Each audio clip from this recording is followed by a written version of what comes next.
following NHTV production is brought to you through the support of Arnold's Jewelers,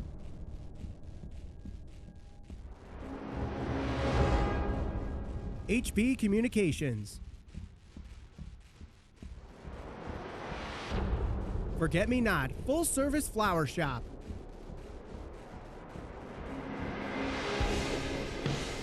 and North Haven Funeral Home.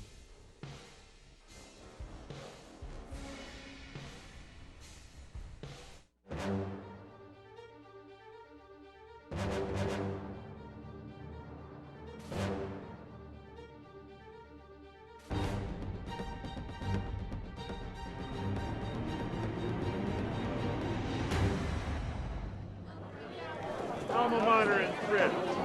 Hello and welcome to Mike Vandercourt Field for Thanksgiving Senior Day edition Turkey Day of Thursday morning football. My name is Michael Valenti alongside Trevor Keys. As I mentioned before, it is Senior Day. The North Haven Indians, who have yet to win a game at home, hopefully can end the season on the right note against their rivals, the Amity Spartans. Trevor, you were a senior once. You stepped on this field for one last time before, just like these seniors will today.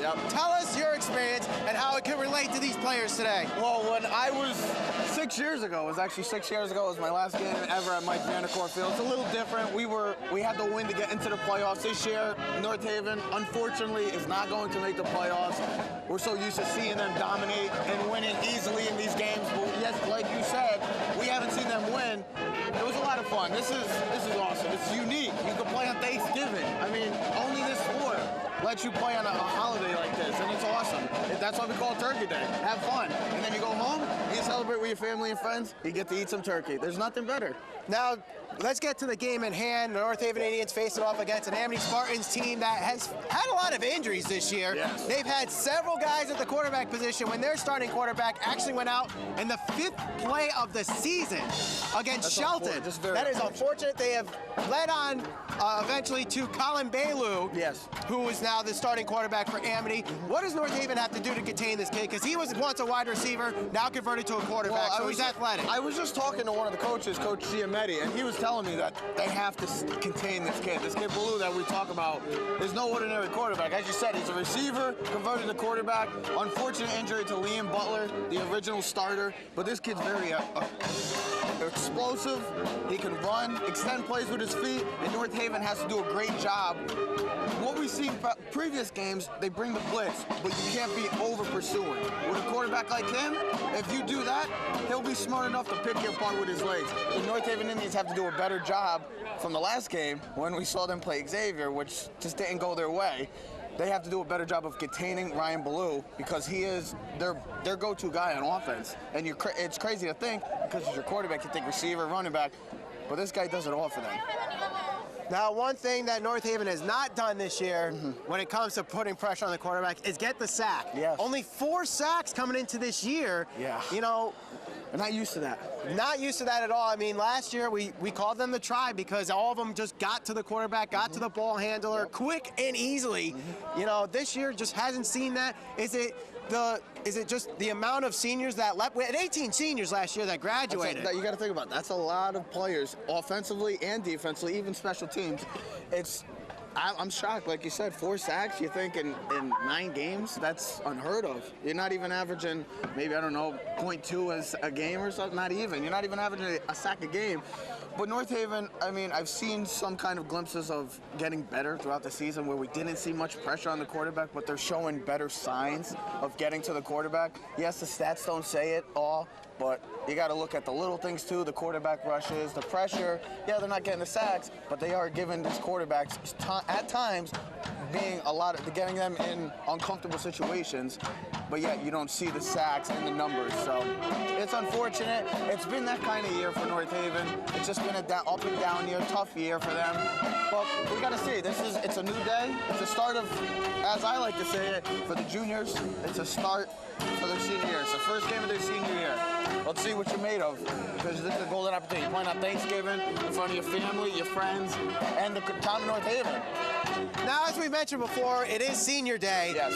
And, you know, not every senior is on the top of the depth chart, but for this special day, you know, Coach Sagnell and a lot of coaches in high school football put some seniors on the top of the depth chart, even though they haven't played all year. We probably will see that this year with a couple of players. What do you say to those kids? Obviously, you may have had that situation too with some of the players you played with, where they didn't have a lot of playing time their senior year, but then senior day comes and they're playing the majority of the game. That's what happened to me. When my senior year, I was a starting defensive end all my senior year, and then we played Amity.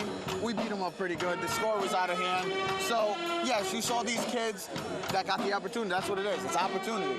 You get your chance to come on the field, leave it all on the field. Have fun.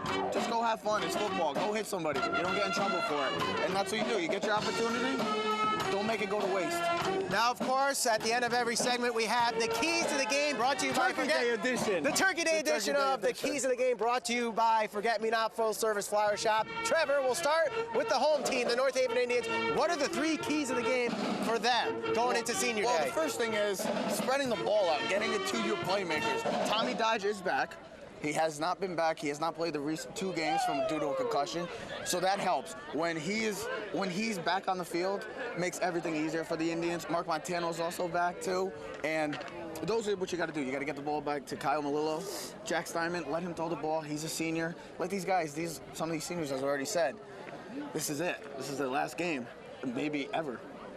Let them play, spread the ball to their playmakers. The second thing is, when their run game is going, and I've noticed that, and we've noticed that over the past years, when their run game is going, their offense is moving. They're a running football team, run-heavy team. When it's going, it makes everything easier. It sets up the play action for Jack Steinman. It makes it easier for the linemen. It makes it easier for the coaches. It makes it easier for the defense. They're dominating. That's what happens with North Haven. The third thing is, like I said, this is it. For these seniors, some of them are not playing ever again. Leave it all on the field. Do not have regrets. Do not come off this field saying, I wish I just gave it a little more. Do not lay it on the field. You got to leave it on the field. And those are the 3 for North Haven. We'll bring it to Drew Patola right now. It is senior day, and the senior day ceremony happening right now.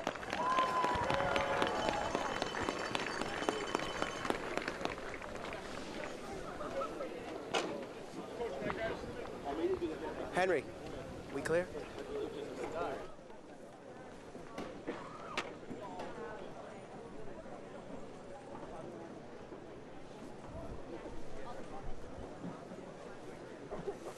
Number 7, Dick Tantorski, escorted by his parents Dale and Ed Tantorski.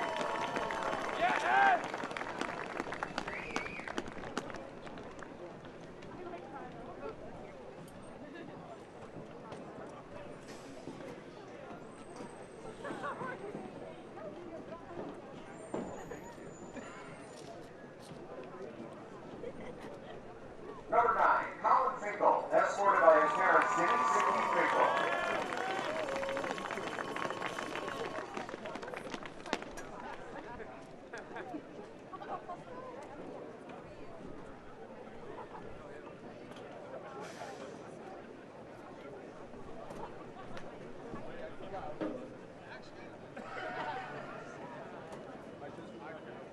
Number 22, Craig Soma, escorted by his parents Maria and Craig Soma.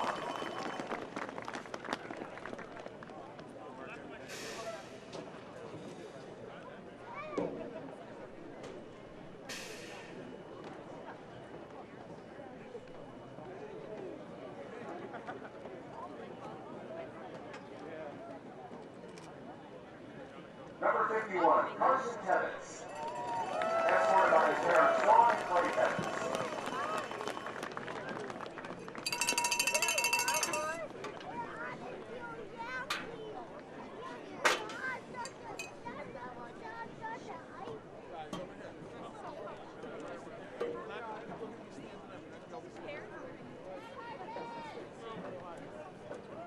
Number 52, Vinny Anastasio, escorted by his parents, Nicole and Vincent Anastasio.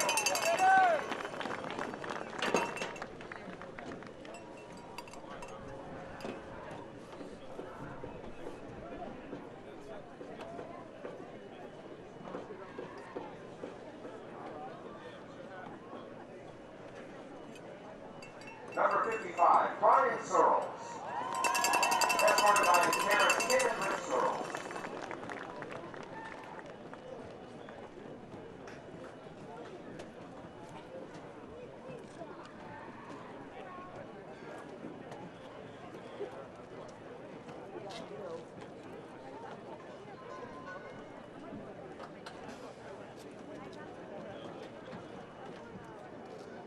Number 62, Paul Murray. Escorted by his parents, Kim and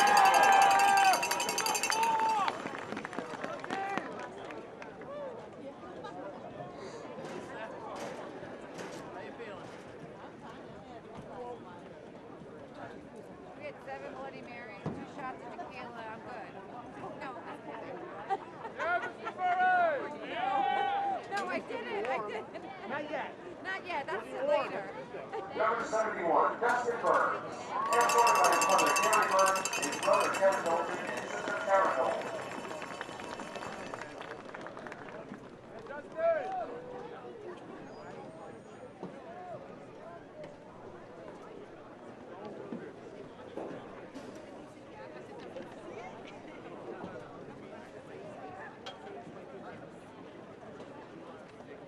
Number 77, Matthew Rademacher. Escorted by his parents, Lois Drinkwater and Matthew Rademacher. Excuse me, Mark Rademacher.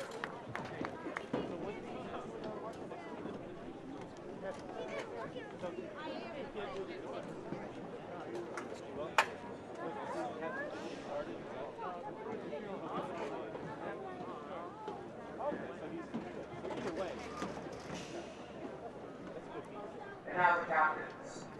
Number 8, Tommy Dodge. Escorted by his parents, Lisa and Mike Dodge.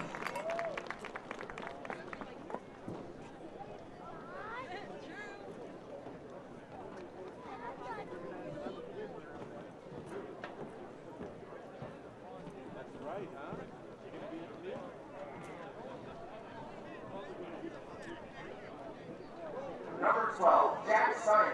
Escorted by his parents, Linda and John Simon. Come a long way, dude.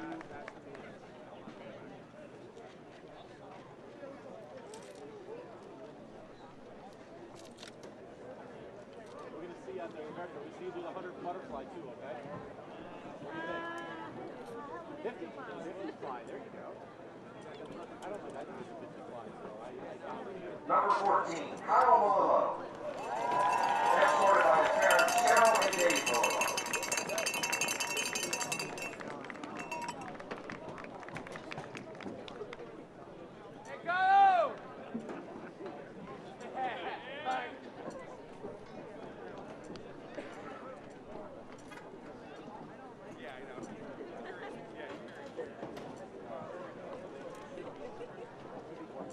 And lastly, number 42, Max Sullivan.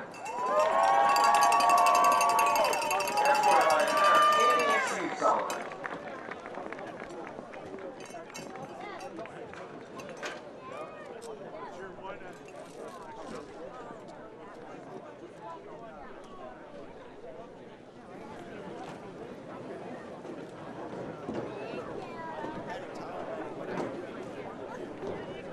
Ladies and gentlemen, our 2016 North Haven High School football seniors. Let's get one to your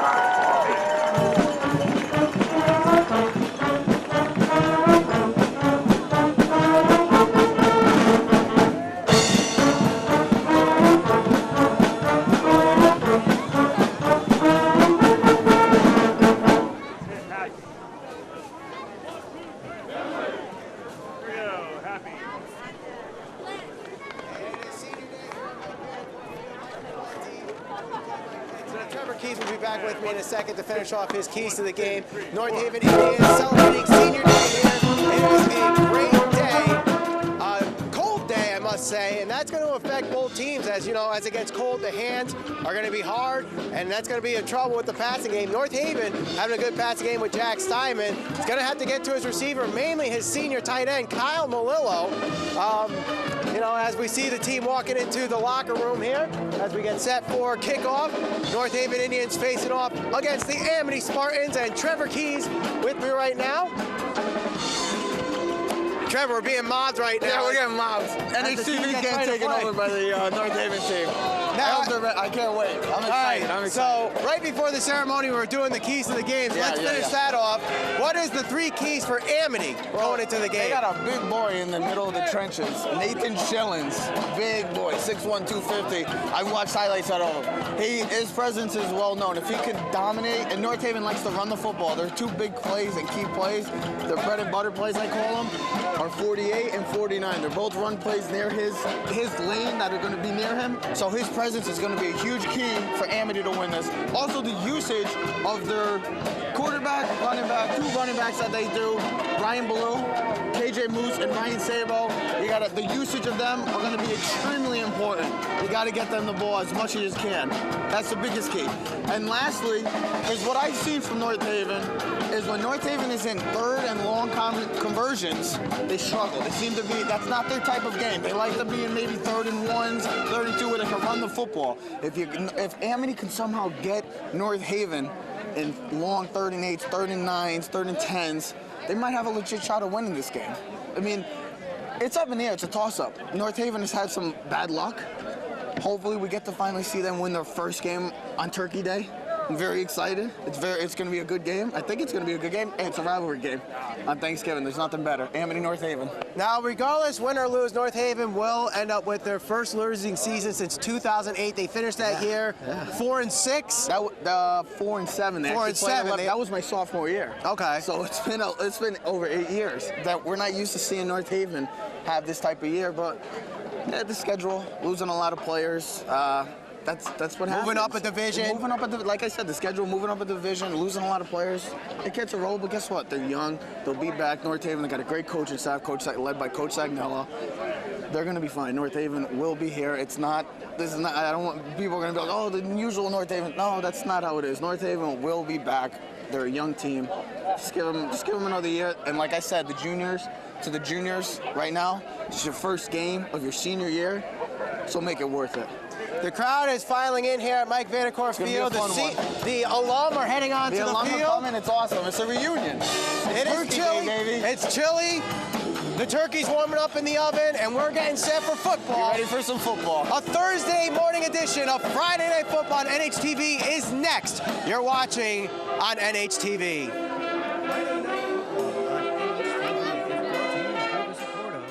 Arnold's Jewelers.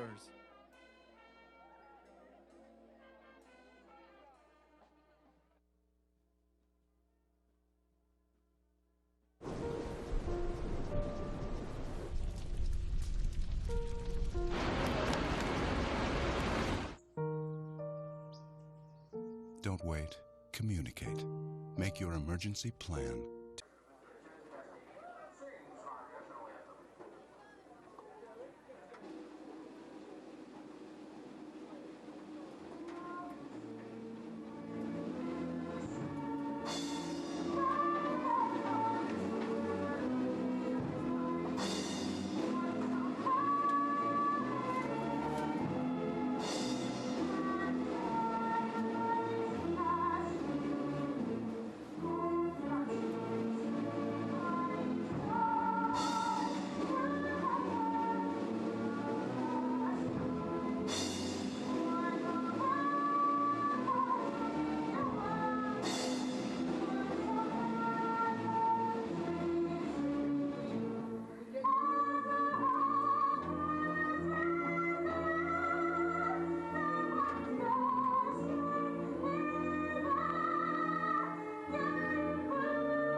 The national anthem has been sung. The coin has been tossed, and we are underway for the Turkey Day edition of Friday Night Football on a Thursday morning on NHTV. Michael Valenti alongside Trevor Keys. And Amity has won the toss. They will receive to start this game. A lot of people on hand today. It's Thanksgiving football. There's nothing better. You know, there's a lot of alums that are here today. Yep. A lot of parents here today. Including myself. Including yourself. You are an alum of the you. football team. I never played on the football team, You're though. an alum of North Haven. I am. Class of 2006. Can't discredit yourself. Hey. Should be a fun one. Yes, it will. So it will be Colin Finkel, the senior, to kick off to Amity. And receiving for the Spartans is number 5, Gerald Singleton. He's a senior playing his last game for the Spartans. And also the quarterback, Colin Boylou, who was originally a running back, a wide receiver, finally ending his way to quarterback this year. And the kick is off. It will be Singleton catching it at the 10-yard line, going up the gut through the 30-yard line, and will be tackled right at the 32, maybe 33-yard line. Good starting field position for the Spartans. So again, as we mentioned in the keys of the game, Trevor, you know, the pressure has to be applied here for North Haven. And the usage of the Ryan Balua and Ryan Savo and KJ Moose will be huge for the Amity Spartans. For them to get a W possibly. So it'll be 1st and 10 for the Spartans. And to the right is Luke Smith on Colin Boylou. 3 wide receivers. There's a snap. Handoff goes to the running back on the far side, gets to the sideline, crosses the 40 and goes out of bounds around the 42-yard line. So it'll be second down. Ball will be marked actually at the 38-yard line as he ran out of bounds there. So it'll be 2nd and 5. And that's the start you want for Amity right there. You want to see that they can establish some sort of run game. North Haven's got to do a better job of getting off of their blocks. 4 wide receivers here on 2nd down, 2 on the near, 2 on the far, with the running back on to the right side.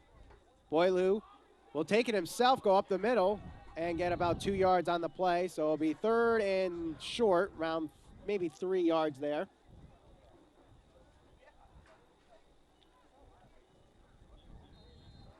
So a gain of 2 yards for Boylou. It is a very chilly day, and what does that mean for the players here? I mean, I think the passing game could be effective with the cold weather just because, you know, your hands are much harder. Your blood is pumping, the blood's boiling, so, I mean, it shouldn't really have any effect. There's no precipitation coming. We thought there was going to be some possible snow, but I don't think it should have any effect on these quarterbacks today. Boylou spins. Finds a hole, gets the first down, a little extra, crosses midfield to the 45, trying to get to the 40-yard line, but Tom Dodge is there. And this is what also making the tackle is Mark Montano. And this is what we said in the pregame. Balua is very lethal with his legs. He can make plays, and North Haven's got to do a better job of containing. If I was North Haven, I'd be being a lot more of these defensive linemen in contain because of the type of quarterback that Balua is. He's more of a run-first type quarterback than pass. So North Haven's got to do a better job of being in contain and not over-pursuing. And there's a great job containing right there. Right there. That was Matthew Rademacher, the senior. Great job of coming down the line and making the play. So that's, as I just say something about the North Haven defensive line, they come back and quiet me up with a nice play. Here's 2nd down and another tackle for a loss. Sababo was the carrier. Corbin Pecora, the first man there. Yeah, great job by Corbin Pecora. Not giving up at first, lost the contact, but staying with it and making the play. So, Indians in a good position right now, and Amity is on the opposite end of it right now in a 3rd and 14. Obvious pass situation right here. But be careful with the kid with Baleo, as I said. He's very lethal with his legs. 4 wide receivers out here on 3rd down, so they spread the defense out. Boylou rolls out to the far side, has pressure, throws. The pass is nearly intercepted. Kyle Malillo gets a hand on it. Great job of Kyle Malillo reading that play from the start, really kind of shadowing his receiver, and then coming up with a nice play. So Amity looked like they had some positive plays going and looking like they might go down and make something happen at this first drive, but North Haven stays strong. Great job by the defensive line and the secondary. So North Haven will come back with the ball, and we'll see what they can do. See if they're as successful as their defense was. North Haven will receive the punt. Back deep is Montano and Dodge. And this is an angled punt going to Montano. He'll fair catch at the 15-yard line. Or excuse me, the 10-yard line. So a good way to start. Yes, I would say. Good job defensively, getting some pressure there after letting up a first down. Well, we saw some positive things from both teams. Amity has been able to run the football. And you've already seen the presence of Ryan Baleo, the quarterback, as he's kind of done what we expected him to do with his legs. I don't think he's as I said, he's definitely run first type of quarterback.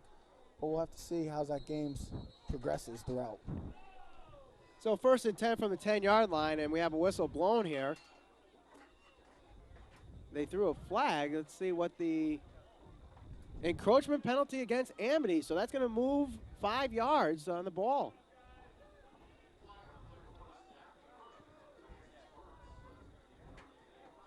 So this helps North Haven. Bad play right there on the Amity defensive line. But this is what North Haven likes. They like these 1st and 5 situations, and you can easily set up in a run play. Quick screen from Steinman to Montano.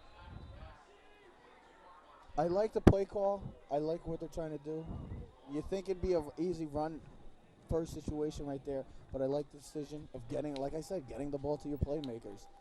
You got to change it up a little bit. Yes, they had loss of yards right there, but you got to get it to your playmakers and let them use their speed. They actually lost a few yards on the play. They lost 4 yards there, so it's 2nd and 9. Ball at the 11-yard line. 2nd and 9. Man in motion. There's the snap. Spin move up the middle. That's Max Sullivan.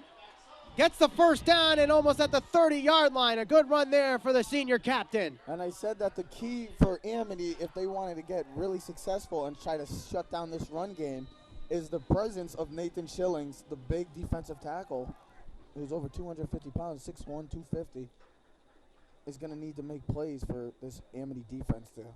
A 19-yard run there for the senior captain. 1st and 10 from the 28-yard line. Motion moving around for the North Haven offense. We see a lot of that this year, trying to confuse that defense. And a man showing blitz there for the Spartans. Finds a hole, gets to the 50-yard line. That's Tommy Dodge to the 40, 45, 30. And he's out of bounds just shy of the 25-yard line. A first down on a nice run there from Tom Dodge, another senior captain. Well, it was a great play by number 56 of Amity, 55, I believe, who came around the edge. Really did a good job right there, or 56, I should say, doing a great job of coming around the edge and stuffing the run, it seemed like at first, but Tommy Dodge, being the great runner that he is, great vision right there, and finding the hole and reading his blockers, and a huge chunk of yards for the North Haven Indians. So on back-to-back running plays, they get 50 yards on the ground. That's what I said. If their run game's working, their offense is working. Steinman drops back, looks to throw up the middle. He's got Malillo wide open. 5-10, touchdown, Indians! From one senior to another, Jack Steinman hits Kyle Malillo for the 30-yard touchdown, and North Haven's on top. What did I say? When the run game is working, the North Haven offense is working. It sets up the pass right there for the Indians. Jack Steinman being very accurate this year as a quarterback, with other than maybe a game or two, has been very accurate with his targets, and his favorite target, Kyle Malillo, the two seniors connection. What a way to start off the Turkey Bowl at North Haven. So that's what you want to see from North Haven. The extra point from Colin Finkel is good. And with that break in the action, North Haven has the lead, a good lead here with 8:03 to go. They lead 7-0. You're watching Friday Night Football, Thursday morning edition on NHTV. Friday Night Football on NHTV is brought to you through the support of HB Communications.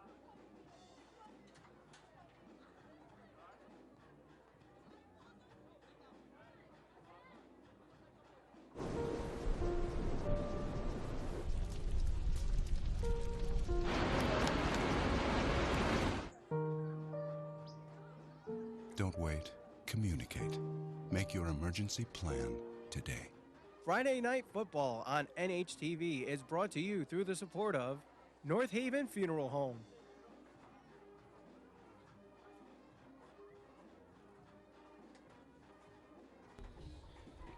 A 30-yard touchdown pass from Jack Steinman to Kyle Malillo starts the Indians off with a 7-0 lead here, 8:03 to go on this Thanksgiving edition of Friday Night Football. I said after this play I will get to what I have to say.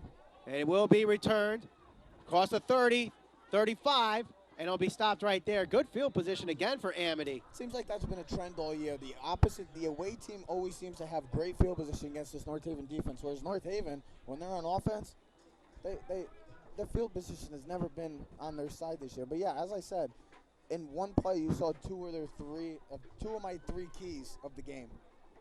I said if the North Haven run game is running well and established, then the passing game, it opens everything up, and you saw right there.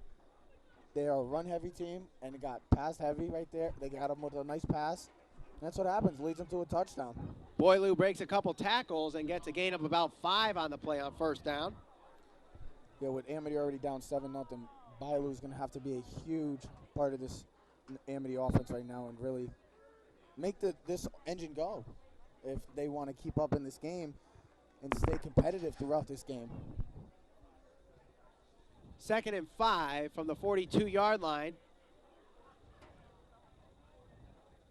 3 wide receivers on shotgun formation. Low snap, but Boylou's there to get it. Goes to the far side. He'll be hit at the line of scrimmage and manage to get 1 or 2 yards on the run. So North Haven's really doing a good job. It seems like they're getting the first punch for this Amity. As we've seen, they're starting to have more success and get more confidence, which is really helping the secondary. It makes it a lot easier. If your defensive line is establishing the line play, your secondary doesn't have to do as much. So they're doing a good job of containing this highly athletic quarterback in Raya Baloo. 3rd and 4. North Haven with a traditional 4-3 set. Boylou throws. Pass is complete to Luke Smith. And he gets the first down and crosses midfield. Good screenplay there, Trevor. I like the play call right there. You've been running heavy so far throughout this game. You haven't really seen Boylou really let go of his arm yet. And so I like the call. And obviously it worked. North Haven's got to do a better job of getting off their blocks, the secondary. But they play off so far. I continue to say this each and every week. They're playing 5 to 6 yards off. That it's going to make these receivers open and make it easy for these quarterbacks to make these throws and get plays like that. First down run for about 2 yards there. So a big part of the success of these opposing teams is North Haven helps them because of how far back and the cushion that they give these receivers that a good quarterback, as we've seen recently, will pick them apart. 2nd down and 8 from the 47-yard line. And it will be 2 wide receivers out, 1 on each side. 2 tight ends behind the line of scrimmage. The handoff is a fake. And a good play there. It's a great job of not over pursuing right there, the defensive line right there. Boylou forced to throw incomplete by Jamoria Hooks, the sophomore that's gotten a lot of playing time this year. He's had a good impact. Yes, it hasn't been like on the stat sheet, but you know what? It's the little things that you see, and he's played well, this kid. I think he has a bright future for this North Haven Indians team, and it's really going to help out Tony Sagnella in this offense. But yes, great play of not getting confused, reading. Looked like they were going to go with your basic read zone play right there, or zone read, and they didn't get fooled by it. So great job by the Indians so far. 3rd down, handoff goes to Luke Smith, and a nice job there containing the run. Corbin Pecora and Nick Dodge there to stop the runner, and it forces Amity to punt again. North Haven defensive line, they came to play. It seems like the North Haven Indians have come to play today, and they're doing a heck of a job so far, really setting the tone of the game for this offense as well, and really dominating the offensive line, defense and offensive line so far of this game. And there's a punt, a good high hang time punt. And again, they'll have to fair catch this time. Tommy Dodge does the fair catch around the 16-yard line. So again, North Haven with fairly deep in their own zone, field but position has not been their thing this year. If anything, field position, when you think about it, North Haven field position just doesn't like North Haven this year because they've always been backed up deep in their side of the field, and sometimes it helps them, and sometimes it's kind of cost them at times. so with 5:08 to go here in the first quarter, North Haven with their second possession of the game, they lead 7-0. Their first possession ended with a touchdown pass from Jack Steinman to Kyle Malillo, two seniors. Their first play here breaks through a couple tackles and a nice run again by Tom Dodge. Gets the first down at the 30-yard line. That was a saving touchdown tackle right there by Luke Smith. If he's not there, you're talking about Painter for the Indians and a 13-0 lead. The run game is really doing a great job. The offensive line, and I'm very impressed with the offensive and defensive line so far of this game, of this first quarter right now, really dominating and setting the tone. Tom Dodge in his two rushes so far, 56 yards on the ground. A good start for him on his senior day. And 2 carries. That's you got to give credit to the offensive line right there. Handoff goes to Montano, and he gets a run of 3 yards there. As long as they can continue to get positive yards, it will make the offense a lot more easier for North Haven. Like I said, Amity's one of their keys to this game is going to be trying to convert North Haven, put them in third down and long situations. Because North Haven is not known for being that type of team. And Amity has not done that so far, and you've seen the success so far of the Indians' offense. 2nd and 7 from the 33-yard line. Steinman drops back, looks to throw. The pass is nearly intercepted as Dodge is hit in traffic. Applying the hit there is number 56, Ryan Badini. Tough throw right there. Steinman has been very accurate. It was a tight little coverage right there. And this is a great play by number 14. So it's a 3rd and long, as you said, So Trevor. This helps. This is one of those situations that North Haven doesn't want to be in. And what Amity wants to be in. Because it helps the defense, and North Haven is not a passing team. So it'll be Mark Montano, Kyle Malillo, and Devin Brockemer, the receivers out on 3rd down. Steinman again drops back to look. He's got pressure, tries to get out of the sack, and he can't do it.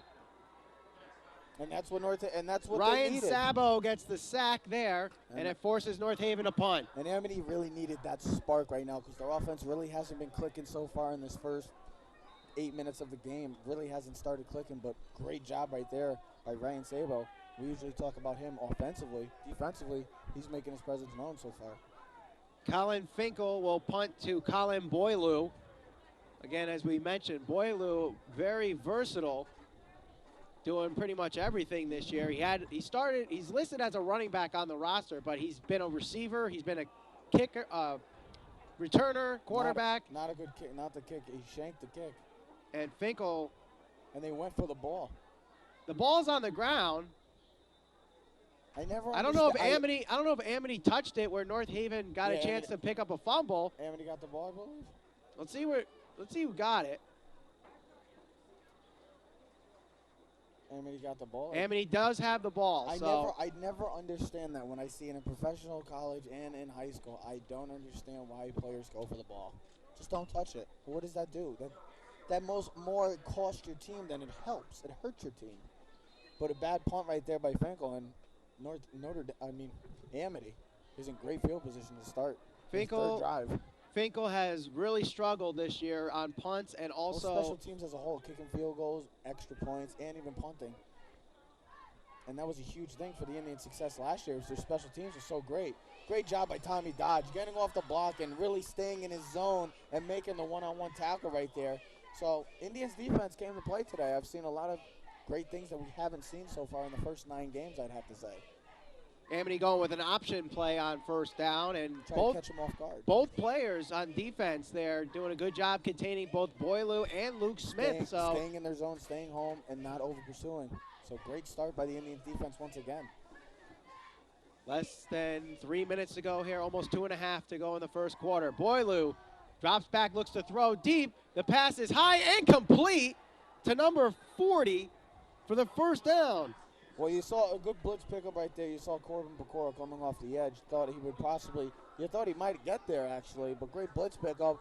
Great throw by Ryan Below. We haven't seen much of the throwing so far, but nice play, a nice catch by the big right receiver right there for the Amity Spartans. John Hearn was the receiver there. Big target right there, so nice play.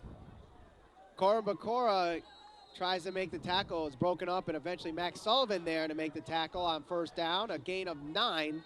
Luke Smith was the carrier. And they really had that spark really hit them when that sack happened on the for Ryan Sable with the sack. It really kind of got them going offensively as a team too. They needed some spark, and they ended up helping them out right there. The big play right there. And it looks like North Haven looks like might be on the heels right now. You thought they were dominating so far defensively, really dominating in the trenches, but Amity with 2 big plays, and they're right back in the red zone. So it's first and goal here. Option play goes to Luke Smith, breaks a couple tackles and is pushed out of bounds. The ball goes loose, but he was already out of bounds. Pushed out by Brockamer and Corbin Pecora, and we have an injured player on the field. That's Mark Montano, and actually a couple players on the field. I don't see the other person from where we're standing. That'd be a big loss. That'd be a big loss offensively and defensively, right there. Especially to Mark Montano. We can't tell of who the other player is. 1:36 to go in the first quarter. We'll take a timeout here. You're watching Friday Night Football on a Thursday on NHTV. Friday Night Football on NHTV is brought to you through the support of North Haven Funeral Home.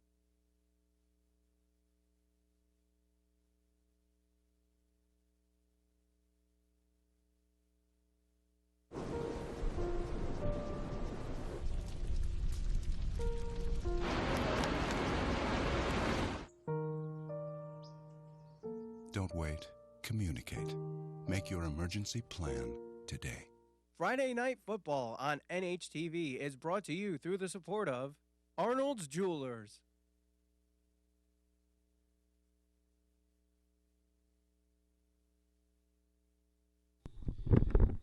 So it looks like it's Tommy Dodge and Mark Montano. You want to talk about taking a massive hit possibly for this team and this game as a whole. If you lose Tom Dodge and Mark Montano, North Haven, the 2 best offensive weapons, that'd take a major hit for them. Montano able to get up on his own power. Tom Dodge. Dodge still on the ground. And he's already had problems with having a concussion the past couple of weeks, been out due to a concussion. Now you can only hope that it's nothing serious right here. Especially it's senior day. It's their last game of the year. Tommy Dodge, a senior captain, leads the team in total yards. He's a 2-way player defensively and offensively. And really is quite possibly their best player, too. He's a very versatile player. He passes, he runs, he throws, he catches, returns, and it looks like it's an arm injury. Which still could be very serious.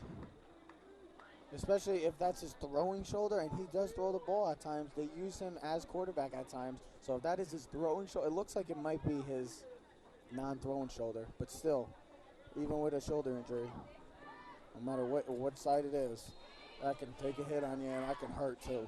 So play continues now with 1:38 to go. Second and goal from the 5-yard line.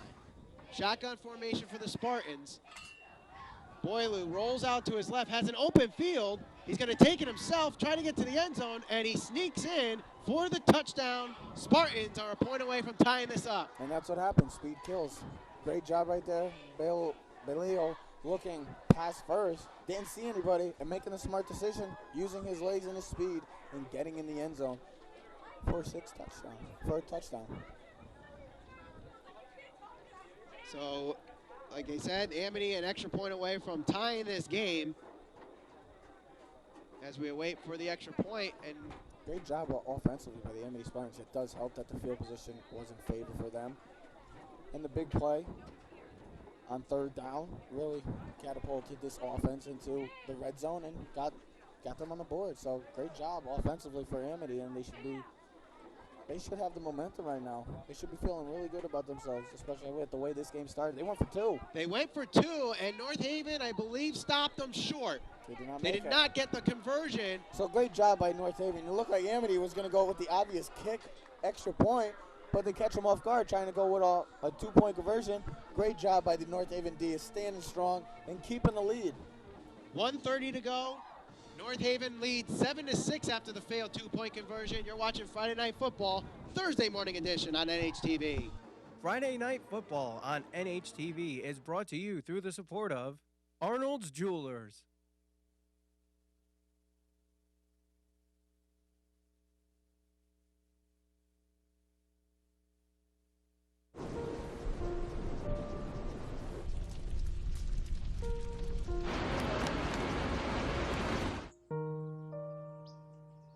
Don't wait. Communicate. Make your emergency plan today.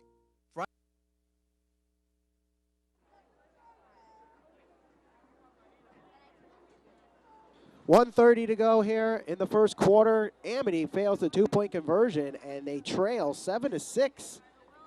Michael Valenti alongside Trevor Keys for the Thanksgiving edition of Friday Night Football on NHTV and this rivalry game between the Amity Spartans and the North Haven Indians. Trevor, It's been a good one so far, I'd say, but go on. it's a seesaw battle. No one really dominating so far, but a couple of big runs for North Haven. This could get out of hand. Quick, it's an onside kick, and it's going to be recovered by Amity, I think.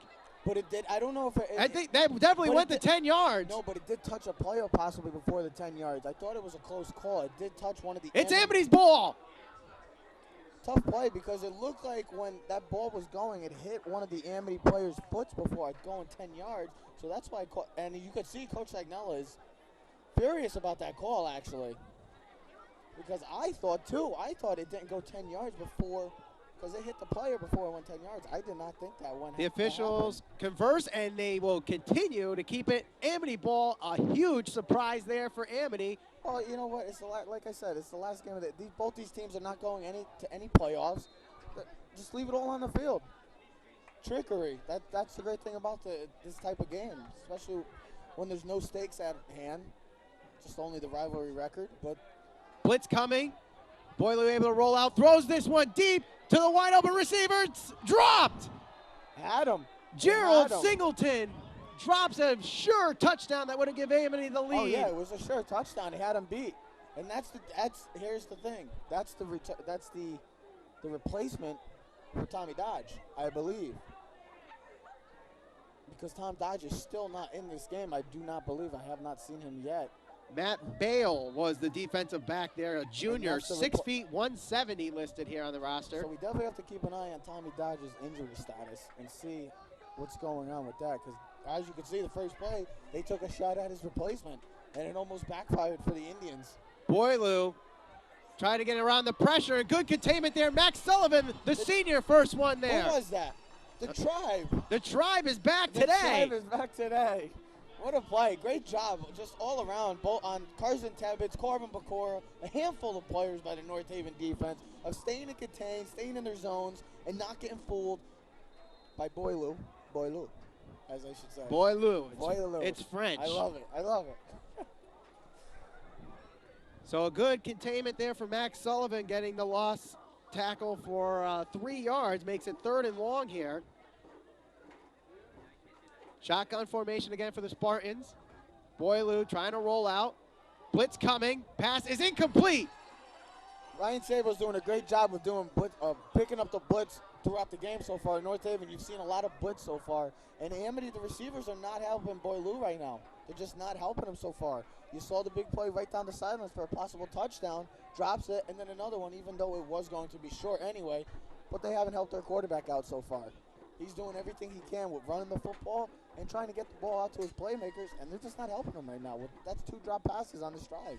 Devin Brockemer back deep as the lone receiver for this punt. A high, deep punt, and it stays at the 1 and able to bounce into the end zone. So a big break there for North Haven. And that's another thing you're going to see, the return game. Tommy Dodge is still not in as we do not know the status of Tommy Dodge, but you've already seen that Brockemer is in the return game and the replacement right there for North Haven. So we'll have to keep an eye on that throughout the game.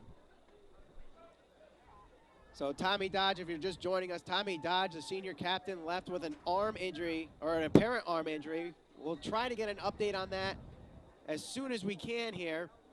1st and 10, 24 seconds to go in the first quarter. If any fans want to help us out and be thankful and help us out, that'd be very, very appreciative. 1st and 10 from the 20. Handoff.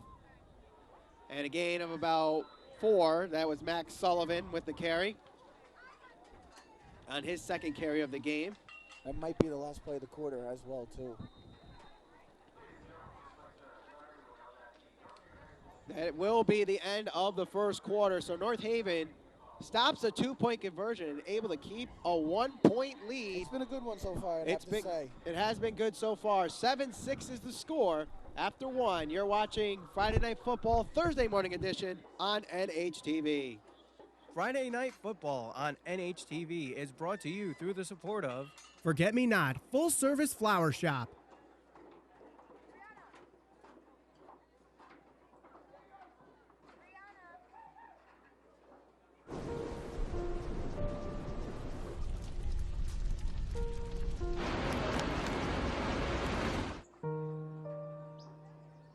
Don't wait. Communicate. Make your emergency plan today. Friday Night Football on NHTV is brought to you through the support of HB Communications.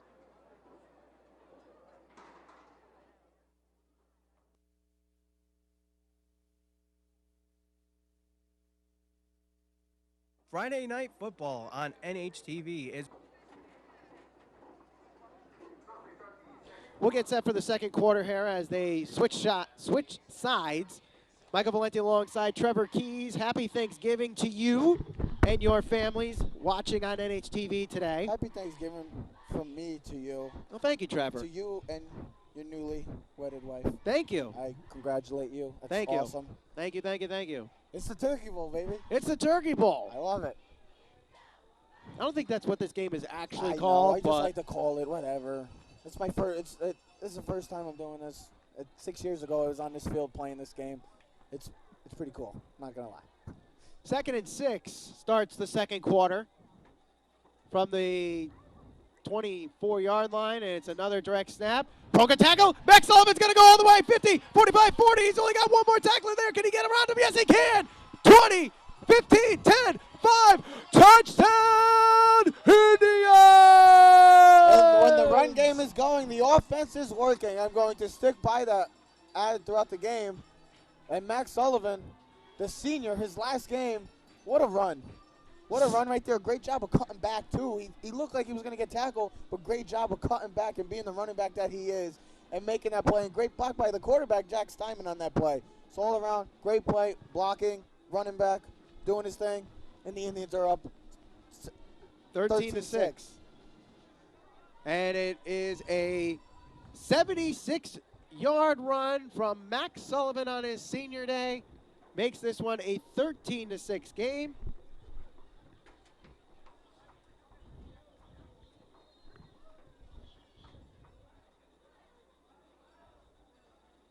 The extra point from Finkel is good.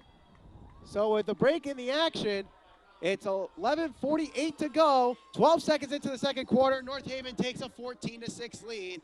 You're watching Friday Night Football Thursday morning edition. Turkey Bowl edition. On NHTV.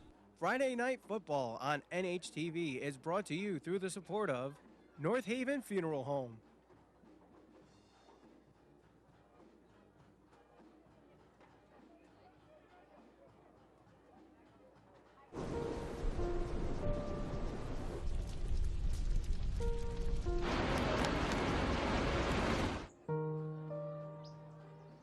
Don't wait. Communicate. Make your emergency plan today. Friday Night Football on NHTV is brought to you through the support of Arnold's Jewelers.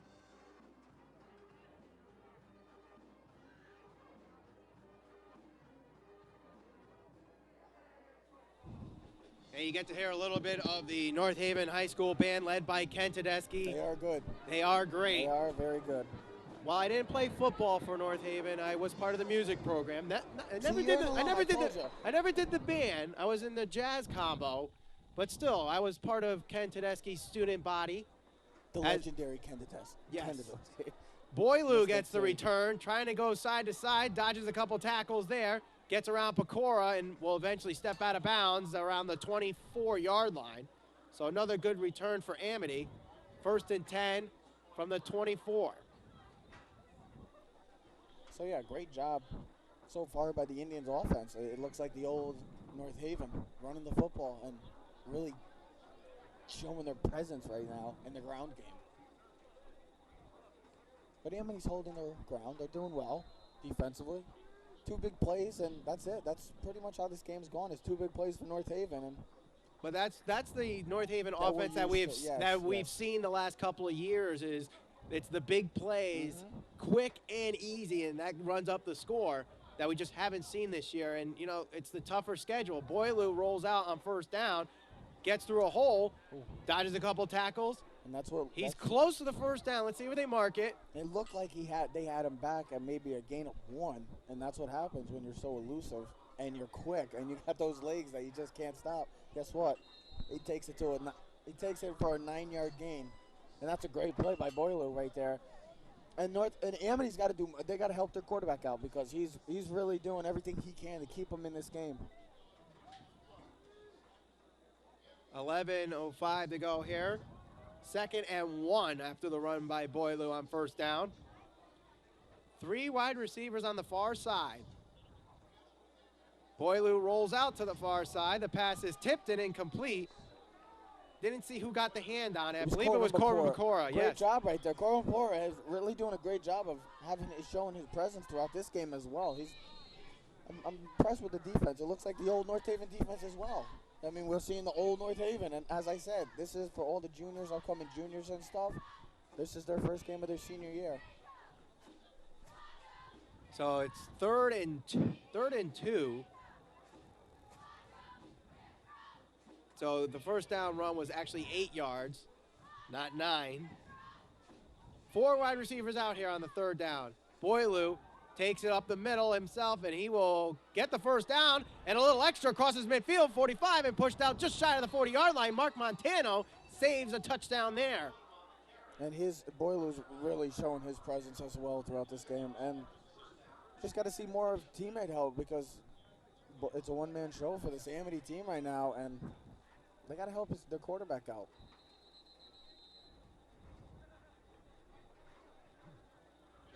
Officials timeout here, so the clock does stop on 1st down. Hey, who's that ref over there? I think I know that ref over there. One of the officials? I think I do know one of the officials. I believe, if I have my terminology correct, I think you're referring to the back judge. The back judge, yes. I think we know that ref. The back judge is none other than Trevor's brother, Teddy. The Keys boys are running the North Haven Mike Vandercourt field today. And just a disclaimer: we have no recollection. We don't. Yeah. We have no. We don't know. Effect to this game whatsoever. No, We're just calling the game as is. Doing our job. That's it. 14-6, Amity trailing, and Muse gets the 1st down carry. That's the first time we've called his name today, I believe. KJ Muse. He was one of the guys that I kind of talked to in the pregame, and we really haven't seen much of his presence so far. But the first play right there, and it's a good run. So a gain of 8.5 there on 1st down. Looks like 7, close to 7. With the ball at the 33-yard line. Shotgun formation with 3 on the far side. Boileau rolls. Pass is nearly intercepted. Corbin Pecora was there, but he couldn't get. As I said, Corbin Pecora is really doing a great job of establishing. I mean, yes, it's not a pick, but you've seen that's the 2nd batted ball so far. He's done a great job of getting pressure on Boileau and great job of making plays in the backfield with the run game. So, I mean, he's been all over the field, and you got to give him credit. He's still a young boy. He's a young boy, too, and that's a good thing. This North Haven team is young. They have players. That's the thing. They're going to be back, and Corbin Pecora is going to be one of those foundational players for them next year coming up. Third down and 3. Boileau, got to watch out for him. But the handoff goes to Luke Smith, and he's stuffed at the line. Good job there. Another senior on that play. That's number 55, Brian Searles with... Oh, Brian Searles. Yeah, Searles. Great job right there. The Searles, I should say. My fault. But great job right there by the North Haven defensive line. I really haven't talked about them as much because you really haven't seen much. You've seen more of the linebackers making the big plays, but other than that, it's a great play by the North Haven defensive line right there. So it's 4th down and 3. They didn't go for the extra point when they scored their touchdown. So obviously the field goal is out. It doesn't look like they're going into punt formation. So this is an interesting I like play. it. Well, they're going to call timeout because, well, they're at the 33-yard line, I believe. So, yeah, I'd go for it too. It's not a bad call. It's not a bad decision. It's manageable. It's very manageable. It's a 4th and 3. My thing is, if I'm North Haven, I would be having a spy on Boileau right now, and if I'm Amity, I'm giving the ball to number 11 so far because he's carried your team so far in this first half and really made the difference of why Amity is still in this game. So, tough call. Amity calls a timeout with 9:19 to go here in the second quarter. You're watching Friday Night Football, Thursday morning edition on NHTV. Friday Night Football on NHTV is brought to you through the support of Arnold's Jewelers.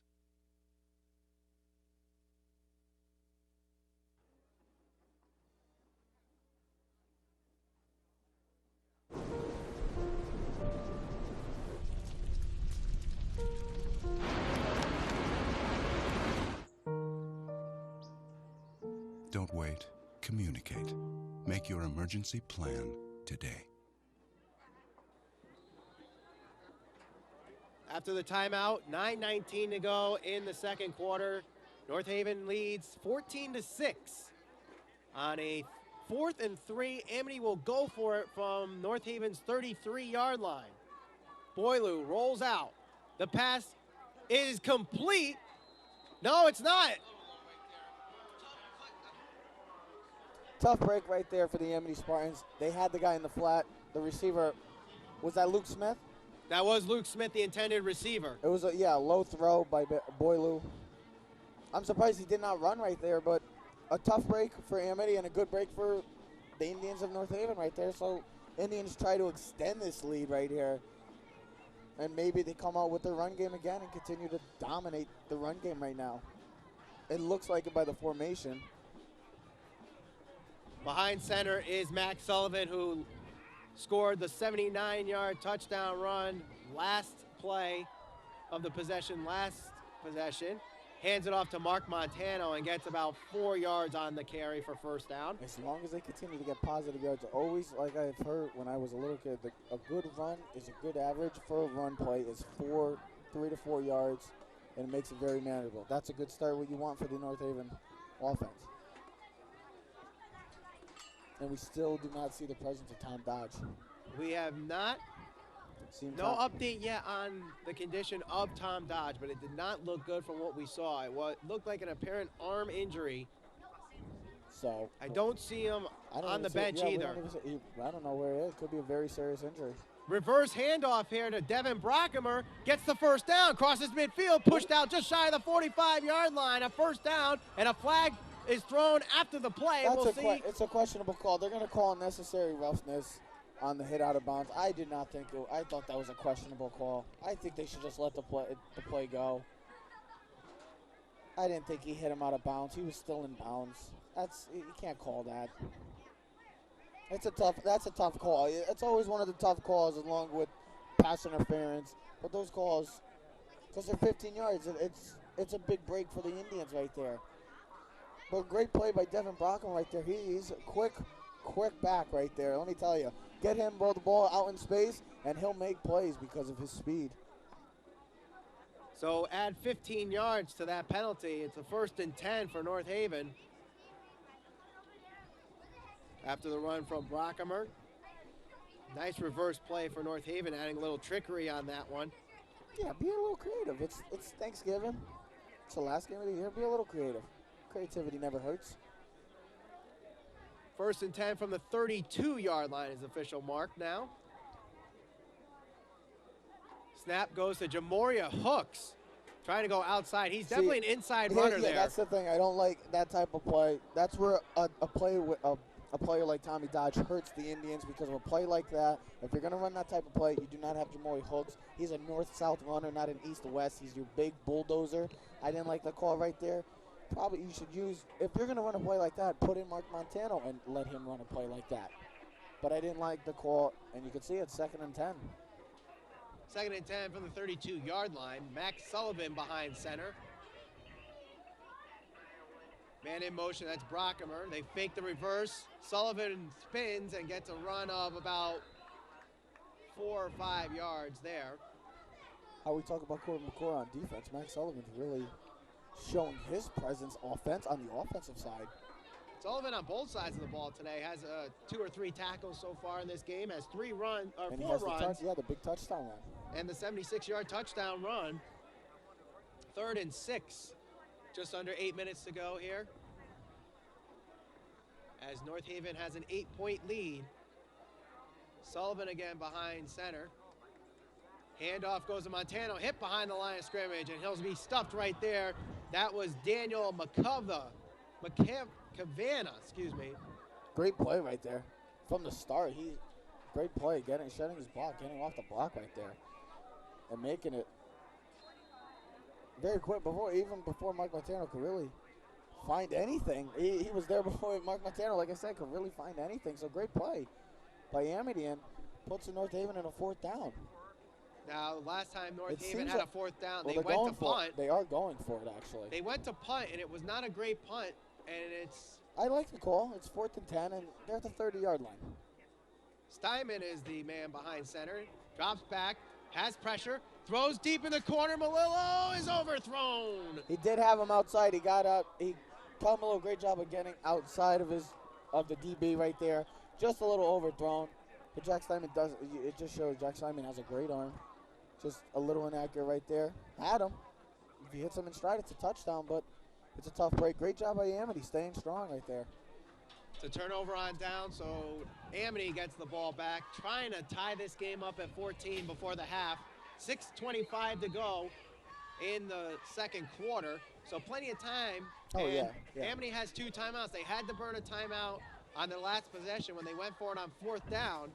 It was a good timeout, though. It was a good timeout. Boileau fakes a handoff, screen pass to Luke Smith, trying to get around the blocker, and able to get a couple extra yards before stepping out of bounds, pushed out by Jake Tantorski. Great stalk block right there by John Ahern, right there. So, I mean, you could say Boileau is not your prototypical quarterback. He's definitely more comfortable, I believe, with running the football, whereas when you throw his throws are not as great, but still, great play right there, and great blocking by John Ahern right there. So, Amity with positive yards, 5-yard gain. That's all you can ask for. 2nd and 5 from the 37. 2 running backs aside of Colin Boileau. 3 wide receivers out. Luke Smith gets the handoff and goes to the far side, trying to get a hole. Fumble. Ball's on the ground. Let's see who's got it. Looks like North Haven might have the football. Does North Haven have it? They haven't had many turnovers this year. They get one now. A tough break for Amity right there. They look like they had some positive, going maybe a 3rd and 1 right there, but a great job by North Haven. The defense, they came to play today. That was the senior Kyle Malillo who recovered the fumble. They've came to play today. Last time we saw North Haven here, it was not a fun one to watch as they got dominated by Xavier, but a completely different team. And it's a great start to this game for the Indians defense. Let's see if the offense can extend this lead. We haven't said it much this year, but the Tribe is here today on Senior Day. 1st and 10 from the 41-yard line. Simon drops back, looks to throw. The pass is complete to Kyle Malillo. Gets to the sideline, and he's got the 1st down and ball at the 15-yard line. A great play there from Jack Simon, faking the run up the middle, getting Malillo and the 1st down. Well, it wasn't even that. He faked the run, great job right there, but he also was trying to go deep. If you think about it, he was trying to go to his other target, Stephen Irby, first, but a great job of not forcing a throw into double coverage right there and checking it down to his favorite target, Kyle Malillo, in a big play right there for the Indians. It looks like the Indians are trying to go in and extend this lead right now. 1st and 10 from the 14 is the official mark. Amity showing blitz. Man in motion. It goes to Max Sullivan up the middle. Got a few yards there, maybe 8 yards on the 1st down carry. And that's what happens with this offense, with the motion, and you see all these type of, these motions right here and get confused. The defense is getting confused right there. Max Sullivan's having a heck of a day running the football. 2nd and 2 from the 8-yard line. Can they tack on to their 8-point lead before the half? Good field position starting in off the fumble recovery by Kyle Malillo. Turnovers always help. Sullivan spins, and he's hit. Does he might have the first first down? I think he's got it. Looks close. They might need to go to a measurement, but it looks close. Sullivan having a terrific game so far. Has 6 carries so far, 19, 4, 76 for a touchdown. 5, 8, and 2 are so his carries. He already has over 100 yards rushing. So, hey, that's what we want. That's what we're used to seeing, is that type of North Haven dominant run game. 3rd and 1. So Sullivan did not get the first down. Steinman gets the direct snap. He'll try to push in himself, and he's got the first down.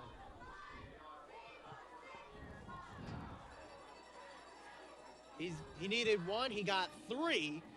So Jack Steinman gives the Indians a 1st and goal situation. And that's all they need. You keep getting positive yards. You keep wasting the clock, as Chris Berman likes to say. Come on, do it with me. Tick. It'll waste the clock. You get the ball. You get in the end zone. You extend the lead and go into half. Possibly have 2 touchdowns right now. 1st and goal from the 4-yard line. Sullivan spins, has a wide open receiver, Jack Steinman, but he overthrows him. Oh boy. He had a wide open target. He threw that. I think he was trying to throw it to Shaquille O'Neal or something right there. I think it was Shaquille O'Neal with Yao Ming on his shoulder. It might. Looked like a Tebow throw at first. But yeah, it was a good play call. I like it. North Haven's getting out of the ordinary playbook and making some nice, tough plays. But unfortunate right there, because they had the touchdown. Jack Steinman was in the end zone for a touchdown. A lucky break for Amity, and not so lucky for the North Haven Indians. 3:57 to go. North Haven calls a timeout. 2nd and goal. You're watching Friday Night Football Thursday morning edition on NHTV. Friday Night Football on NHTV is brought to you through the support of Forget Me Not Full Service Flower Shop.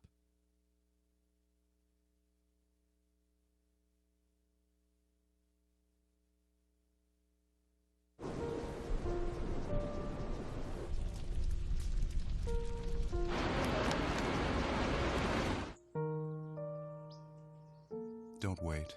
Communicate. Make your emergency plan today. Friday Night Football on NHTV is brought to you through the support of HB Communications.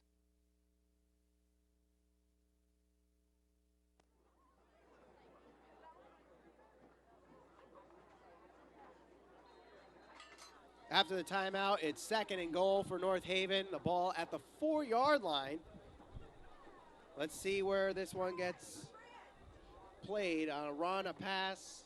Who's it going to? Sullivan takes it. Goes up the middle. He's going to be stuffed just shy. Flag on the play. Late flag, too. It was a late flag. It could be that's a tough call. I don't know what the call might be. It wasn't near. It was close to Sullivan, Is it unnecessary roughness? I don't understand. That was a late flag. Holding? It can't be a late holding call, right? Face mask against Amity. So that's going to give an automatic first down, And so it'd they be reset the half yard downs. line. It should be at the half-yard line as well. So Amity is shooting themselves in the foot right now, as they have played well so far in this first half. You got to give it to them. The Spartans came to play today. They're playing well, but a couple of turnovers, the fumble turnover right there, and now the penalty to put at North Haven should be 1st and goal. It's still 2nd and goal. No, it's 1st and goal. They just haven't reset the scoreboard. Well, the marker says 2nd down still. Does it? Yes, that's why. Oh, look at that. It does. So maybe it's still second down, but it is at the 1 yard line. Sullivan takes it. Does he get in? It looks like he's in. That time he's in. Touchdown, Indians! They might have well almost give it to him. It was at the 1 yard line. It was an easy call right there. You just give it to your big quarterback and let him run it in and bile it in. And guess what? The Indians are up 2 touchdowns now. Run game, the defense, it looks like the North Haven of old coming to play today. So the North Haven Indians, led by Max Sullivan today with his second touchdown of the game. Oh, that was Max Sullivan? That was. Okay. So great. Max Sullivan came to, high snap. The kick nearly blocked, but it still goes through the upright, so Colin Finkel hits his third extra point of the game. That's another thing. I think Tommy Dodge is the holder, too. So Tommy Dodge does a lot of things, little things, too, as well, that we do not see, that we really don't look at. We look at the big things, and it's been playing a part so far, but North Haven still has the lead, as you can tell. 3:31 to go in the half. They lead 21-6. You're watching Thursday morning edition of Friday Night Football. What is on it? NHTV. Come on, call him. It's a turkey ball. It's a turkey. Friday Night Football on NHTV is brought to you through the support of HB Communications.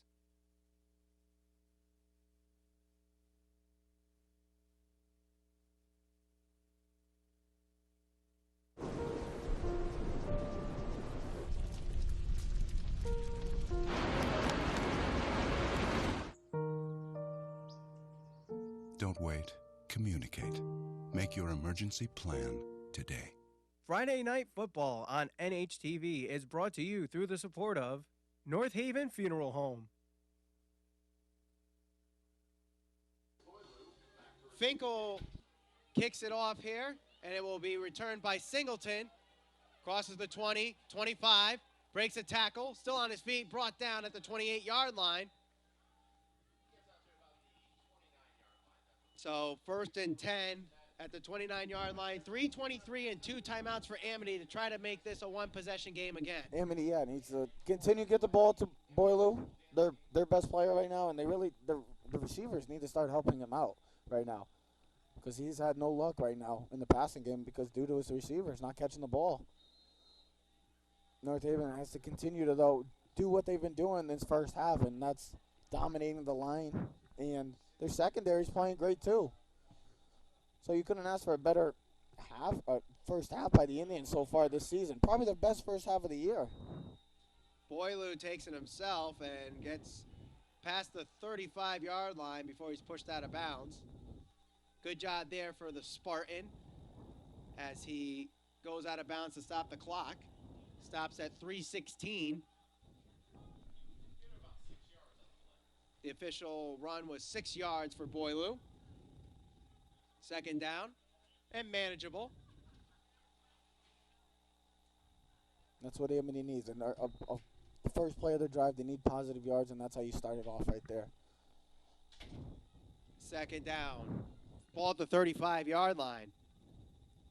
Boileau gets a snap, hands it off to number 4, Matthew Weidenfeller. Weidenfeller, what a name. He got the first down, so a name. carry of 6 yards there gets it to the 40-yard line and the first down. That's a nice, cool name, don't you think? Couple of bundled-up fans there. A little cold, huh? Just a little bit. Just a little bit, it looks like. And trust me, our press box doesn't have heat either, so. Oh, it's comfortable. I like this weather. It makes it even fun. It's Thanksgiving. It makes it even more fun. And there's a late flag. Late flag? What is going on with these late flags? That ref on the side has been very busy today and active, I must say. Let's see what they have to say. I mean, Amity was in the huddle, and North Haven was getting set to. Yeah, that's why I don't know. Was it 12 men in the huddle? I don't know. Maybe it's a sideline warning. I think it's just a sideline warning.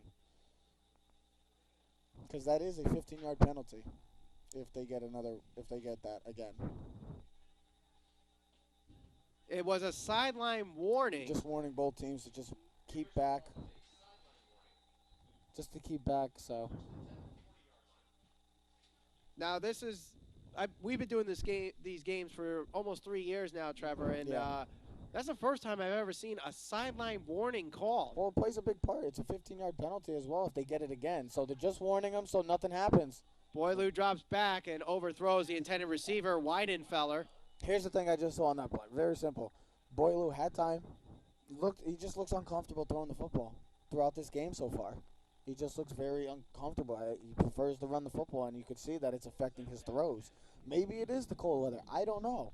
I didn't think the cold weather would have that much of an effect. Well, the cold weather does numb the hands, especially, you know. Oh, yeah, my hands were freezing in the pregame. Science shows that, you know, heat leaves the body from the feet and hands first. You should be a scientist.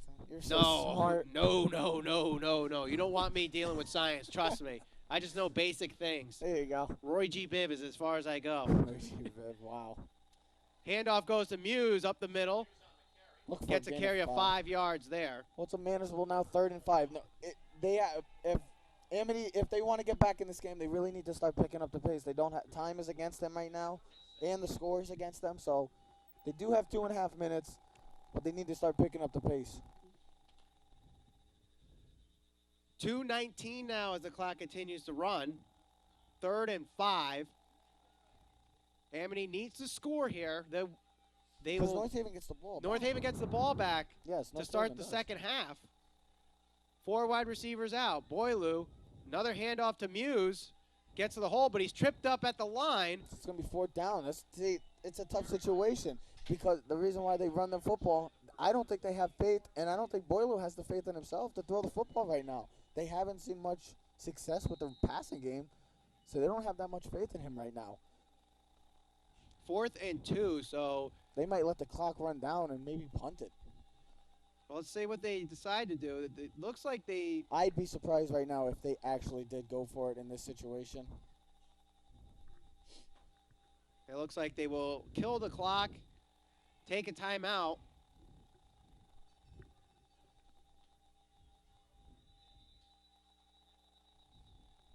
They do take the timeout. So Amity takes the timeout. And they probably will most likely punt now. Yeah, that was just a matter of just trying to kill clock and get to halftime. Yeah. But with the way the North Haven offense has been playing so far, 1:19 seems like an eternity today. So at the half, we have a little halftime show presentation. The Turkey Bowl presentation? No, not a Turkey Bowl presentation. Actually, the Amity line dancers came all the way from... They usually do. They have a good... Yeah, they brought their team today, and they're going to do a little halftime show. Yeah, they've been very consistent with that. And as we take the timeout, you might have saw Dave Yacarino, our state representative here in North Haven. Oh. There he is right there, saying hello to fellow North Haven residents. Congratulations on him getting back. Yep, and getting reelected. He got reelected this year. Very good. Len Fasano also getting reelected for state senate. Yes. So let's see what Amity does. It looks like they're going to actually go for it, which is surprising in this kind of situation. It's 4th and 2 in their own territory, so pretty surprising call by Coach Ted Sabiga, former football player as well. And there's an offside penalty. And that's exactly what they wanted there. And I think they were going to actually go for it, though. That was Carson Tebbets, the senior, who drew offsides, and that's going to make it a 1st down for Amity. I think they were actually going to go for it. I didn't think they were going to come in and try to make him jump off sides. Well, you would think that's what they would do before the timeout because they can't take 2 timeouts because that's a personal foul. Exactly. But guess what? It worked. It's a 1st down for the Spartans right now, and they're in their own territory now. So they got plenty of time now. They have 1 timeout, though, which hurts. But still, they have time to go down and try to make this a ball game, a 1-possession game. So the ball at the 47-yard line. They have 1:19 and a timeout to get this to a 1-possession game. Fake the handoff. Corbin Pecora is there. And another receiver, that's Kyle Malillo, that forces, and a flag comes in late. I don't think. Is that going to be intentional grounding? It shouldn't be. I don't think it should be. It's over the line of scrimmage, and he's out of the tackle box. I'm surprised if they call this intentional Unless they call Malillo for roughing them. No, it's intentional grounding. I don't get that call. Another very questionable call so far. Very questionable call so far throughout this game by this refereeing crew. I don't like the call. He's out of the tackle box, and he threw it past the line of scrimmage. What else do you need?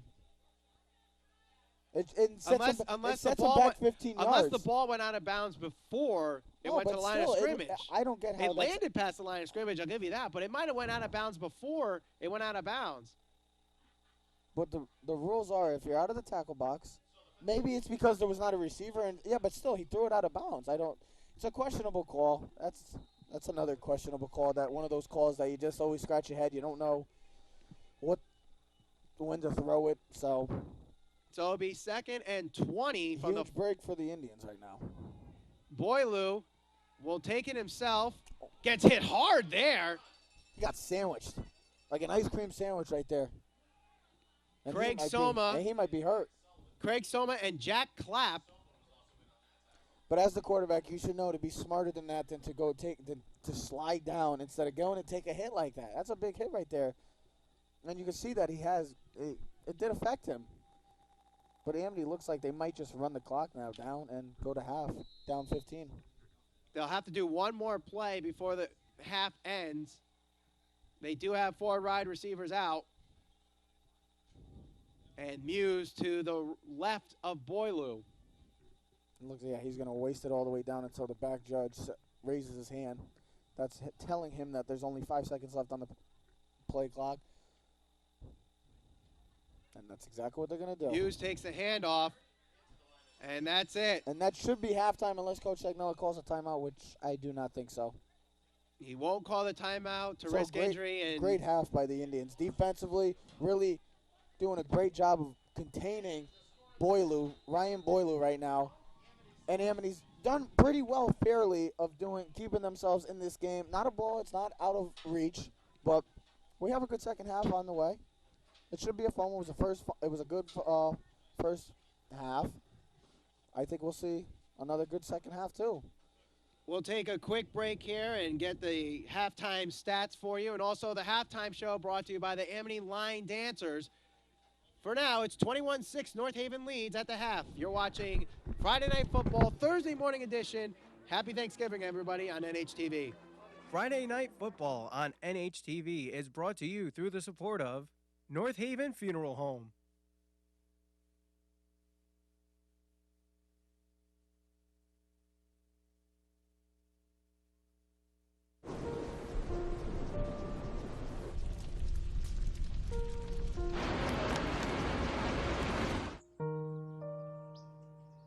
Don't wait. Communicate.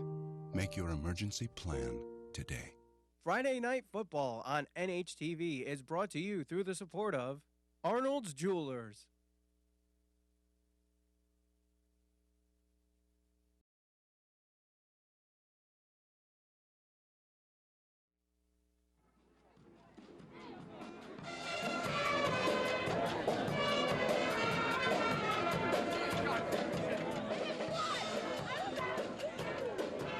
I should take my jacket off. You got the whole thing on. I want to get my vest going. Whatever. I look good. Hurry up. My God, you're Boston, sir. I'm always Boston. Don't be Boston.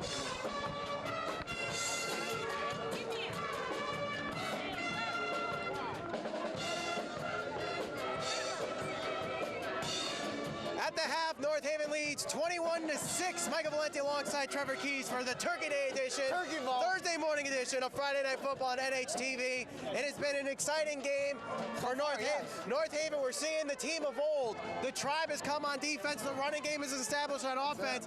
Max Sullivan so far on 6 carries has 115 yards for the first half and 2 touchdowns. Game, I would have to say. Has a good fantasy game. Also, Kyle Malillo, two receptions for 45 yards and a touchdown. Also recovered a fumble in the first half, which led to a touchdown that Max Sullivan scored from 1 yard out.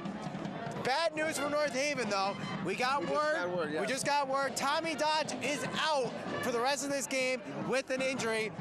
They're calling it a concussion, actually. It looked like it was an arm injury, but no, it was actually a concussion. Yeah, the concussion came back into play. He came into this game, missing the past couple games, I believe, with the same concussion.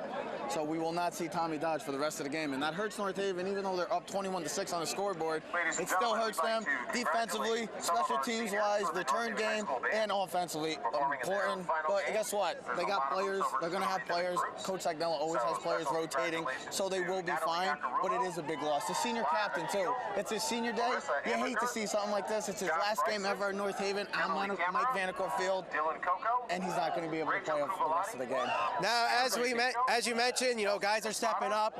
The senior captain, Max Sullivan, definitely stepping up for the running game today. The defense definitely stepping up. The seniors are here to play. They're living on the play. Like you said. Also on the defensive side of the ball, we've been calling Corbin Bacora's name a lot, getting a lot of big tackles, breaking up a few passes, almost getting a couple interceptions. He's really got himself involved and doing a good job of containing Colin Boileau from getting some big runs on the offensive side for Amity. Yeah, Boileau, I mean, we talked about him, his explosiveness, his athleticism with his legs, but I've seen, and I probably think you would see, that he seems to be very uncomfortable in the pocket throwing the football. You haven't seen much of the play calling going in the passing game. You've seen more of him running the football. It seems like he's uncomfortable. Maybe he's just not a throw. I know he's converted, but he's been playing all year as a quarterback, but still, it hurts him. But North Haven's doing a great job. Corbin McCord, as we spoke about, his presence has been great.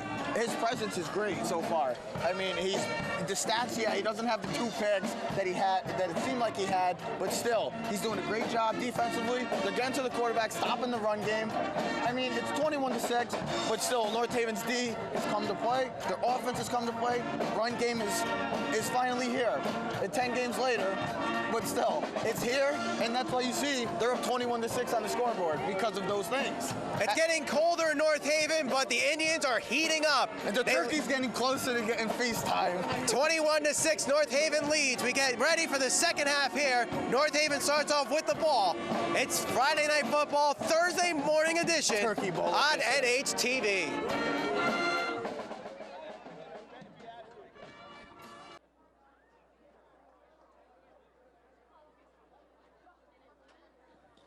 At the half, North Haven leads 21-6. Michael Valenti alongside Trevor Keys as we get set for the second half of play here. And just an update for you in case you missed it on the halftime. Max Sullivan leads the team in rushing with 115 yards on 7 carries, 2 touchdowns. Cal Malillo with 2 receptions for 45 yards and a touchdown. His touchdown was 30 yards out from Jack Steinman. He also has a fumble recovery on defense. And the news, sad news for the senior captain, Tommy Dodge. He is out for the rest of this game with a concussion. But the team has been doing a good job picking up for him on his last day here. And the seniors really picking it up as we have quite a few seniors playing today for the North Haven Indians. Trevor Keys has just joined me here in the press box. And Trevor, what do the Indians have to do in the second half to keep this 14-point lead? Very simple. Continue to do the same thing you've done the first 24 minutes. Don't change anything up. That's the thing. Keep running the football, establishing the run game. Your defense is playing well. They're not getting to the quarterback, but they're making him uncomfortable. The linebacking crew, led by Corbin McCord right now, they're doing a great job. Just keep doing what you're doing, and the North Haven Indians will finally get that first win at home and end the year on a positive note. So we get set for the start of the second half. North Haven starts with the ball so they can quickly add on to their 21-6 lead here. North Haven, obviously, to extend the lead and make it a 3-touchdown game. And for Amity, to stay in this game, the defense has done pretty well as well. This game isn't over. It's far from over. Amity's doing a good job, actually, so far of keeping their home, keeping their ground right now. Stephen Irby picks up the squib kick from Amity. Not sure if it was an intended onside kick or just trying to keep it away from the returners, which were Kyle Malillo and Devin Brockemer back deep. But either way, it's Well, first and 10 from the 31. As I said, Tommy Dodge during the halftime show, Tommy Dodge's presence is going to affect them everywhere they go, and special teams, offensively, most importantly, and defensively as well. I mean, he is their best player, and it does affect them at times. Steinman throws deep. Had to throw it quick as he was hit to the ground, intended for Kyle Malillo. Well, that's what pressure does to you. Pressure gets you uncomfortable. You make uncomfortable throws, and a little overthrown. Had his target right there. He had two guys going, but still. Great job by Amity of coming in with the blitz. Second and 10 from the 31-yard line. Only takes 5 seconds off the clock here from the kickoff to the first play, so get set for second down. Snap is a direct snap. Goes to the right side and picks up about 5. That's Max Sullivan, who had a really good first half. Again, 115 yards on 7 carries, 2 touchdowns. Yeah, Max Sullivan has really showed his presence today. Really has, come out and played and has really been their guy so far, their go-to guy today. And it shows by the stat sheet and by the scoreboard that his presence has had a huge impact on this offense and defensively. 3rd and 4. Man in motion. Sullivan gets another carry. Breaks the tackle, got the first down, and is tackled at the 45-yard line. So a nice run there, 8-yard carry for Max Sullivan, and moves the chains and keeps the clock running. And as I say, he's had a huge impact on the Indians' offense, and you can see that he continues to get hard, tough runs each and every time he runs the football. He's like a bull today, just running through everybody, and you could see by his stat sheet, he's their go-to guy today, and it's showing.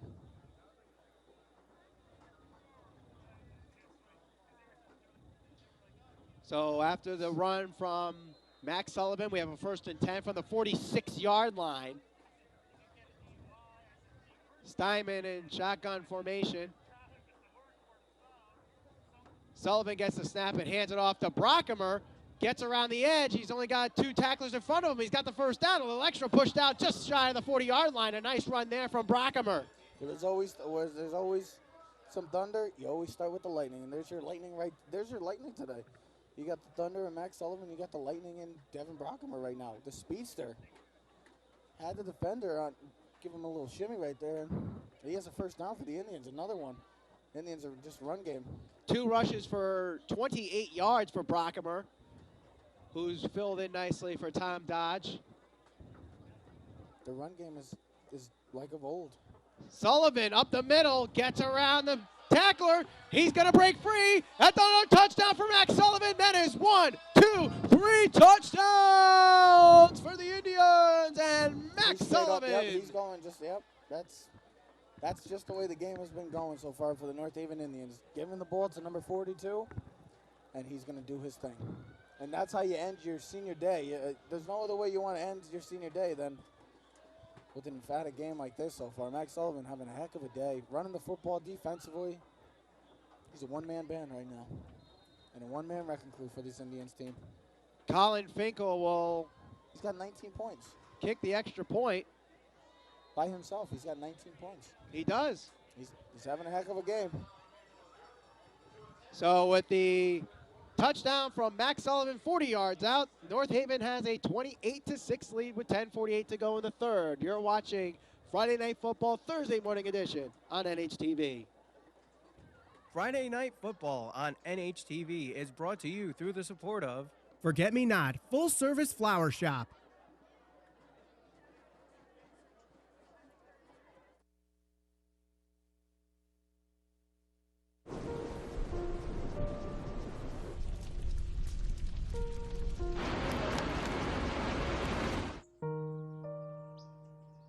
Don't wait.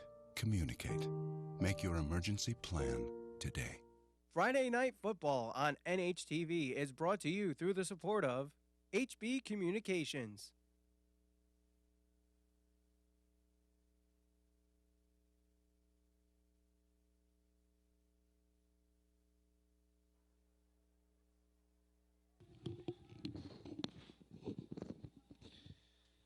(28-6), third quarter.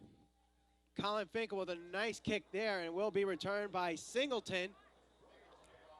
Gets around the 15 to the 20, and is tackled just shy of the 25-yard line. So good stop there for special teams, giving Amity a reasonable, decent field position, but they've had better today. To get back to that last drive, the Amity, that's the last thing they needed, is to give up another touchdown like that. Really just kind of, I don't want to say that the game's over, but it kind of just took a lot out of the sail right there with the way they just ran the ball. There was no passing on that drive. And North Haven, the passing game has been almost non-existent right now. You really have, other than the touchdown, the passing game has been non-existent. It's been all run for North Haven.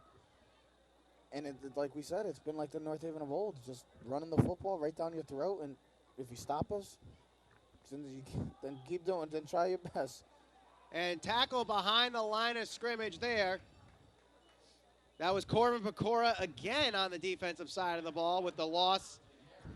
It's literally been 2 versus 22 right now. It's been Corbin Pecora dominating on defense, and it's been Max Sullivan dominating on offense. It's literally exactly how this game has been going for the Indians right now. And that's what you wanted. This is what the team you wanted to see for the first 9 games. It's unfortunate this is the last game. And it's going to be a sack. Jack Clapp with the sack. A 7-yard loss on the play. Nice sack there for Jack Clapp. Great play right there. Jack Clapp coming from the middle linebacker position right there and just coming right through and getting the 5th sack of the year for the Indians. And it's exciting to see as a junior. Jack Clapp is, he'll be here next year, someone to look forward to. Yeah, like I said, they have a young team. They lost a lot last year. They have a young team. They have players that they're going to be back next year. They will be fine, the Indians. They'll be back to their ordinary form. It was just one down year. Pressure being made, ball tipped in the air. Jamoria Hooks, another young kid, applying pressure there. He's just a sophomore. He's only a sophomore, exactly.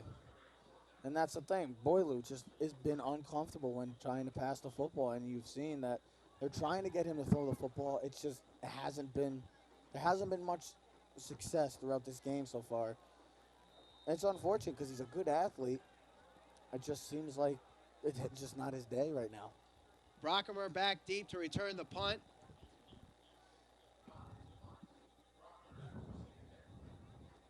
And it's a good high punt. Shanked a little bit, and it bounces out of bounds at the 40-yard line. So it didn't go as far as his punts previously in this game. Well, it's already in territory, too. It's already in the Amity territory. So we marked at the 41-yard line. So great field position for North Haven to tack on to this 28-6 lead. And with the run game, how successful it's been, it should be another walk in the park for the Indians to possibly make this almost a four-touchdown game right now. You would think. 1st and 10 from the 41-yard line. The seniors still in this game. Sullivan hands off to Steinman. Throws it. Does he complete it? Yes, he does. That's Brockemer. To the 20, 10, 5. Is he in? Yes, he is. Touchdown, Indians! Jack Steinman and Devin Brockemer. I'm literally shaking my head because I love the call. I loved it. He sold the fake perfectly, Jack Steinman. They didn't know what was going on right there. It was your basic, it seemed like a little swing pass that goes into a seam route. Just a great play right there. Great play call all around by Coach Sagnella. Jack Steinman, very impressed right there by selling the fake right there and getting that ball off in time too. And Devin Brockman, what can I say? He's had a huge impact on this game so far. Extra point is good from Finkel, and it's 35-6. North Haven is running away with it, both literally and figuratively. No, literally. 9:05 to go. North Haven leads. You're watching Friday Night Football, Thursday morning edition on NHTV. Friday Night Football on NHTV is brought to you through the support of HB Communications.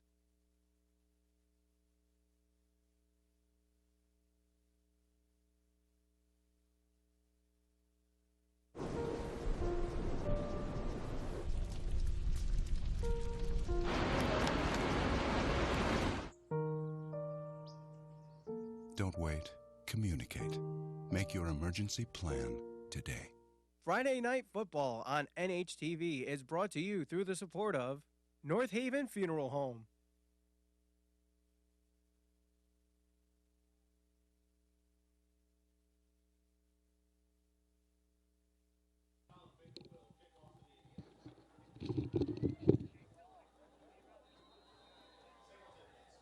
Singleton and Smith back deep for the kickoff from Colin Finkel. This one a good kick.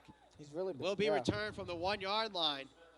It's Luke Smith getting around a couple tacklers, getting it to the 30-yard line. A nice return there by Luke Smith, and eventually tackled by several players. Leading the pack is senior Jake Tantorski, and also Corbin Pecora picking up another tackle.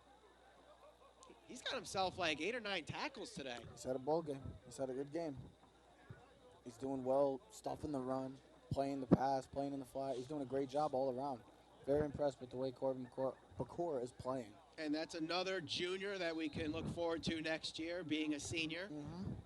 You know, you got guys like Mark Montano coming back next year, Stephen Irby on the tight end position coming North back. Haven's a young team. They're going to have a lot of these pieces back next year, so they'll be back in contention.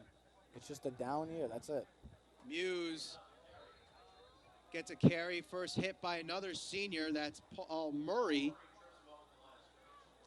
Prevents a big run there, and we have a timeout, injury timeout. But, no, never mind. There's no injury timeout. It looked like it was going to be an injury timeout, but the player able to get up. That was number 52, Daniel Cavana of Amity. 8.5 minutes to go here in the third quarter. Amity needs to score on this possession. Well, they need something. Yeah, they need something. They haven't really. They've kind of dominated so far in the first couple drives right now. They need to establish something. You got to pass the ball. You're going to have to pass the ball. And that's one of the good throws that we've seen by, incomplete. Never mind.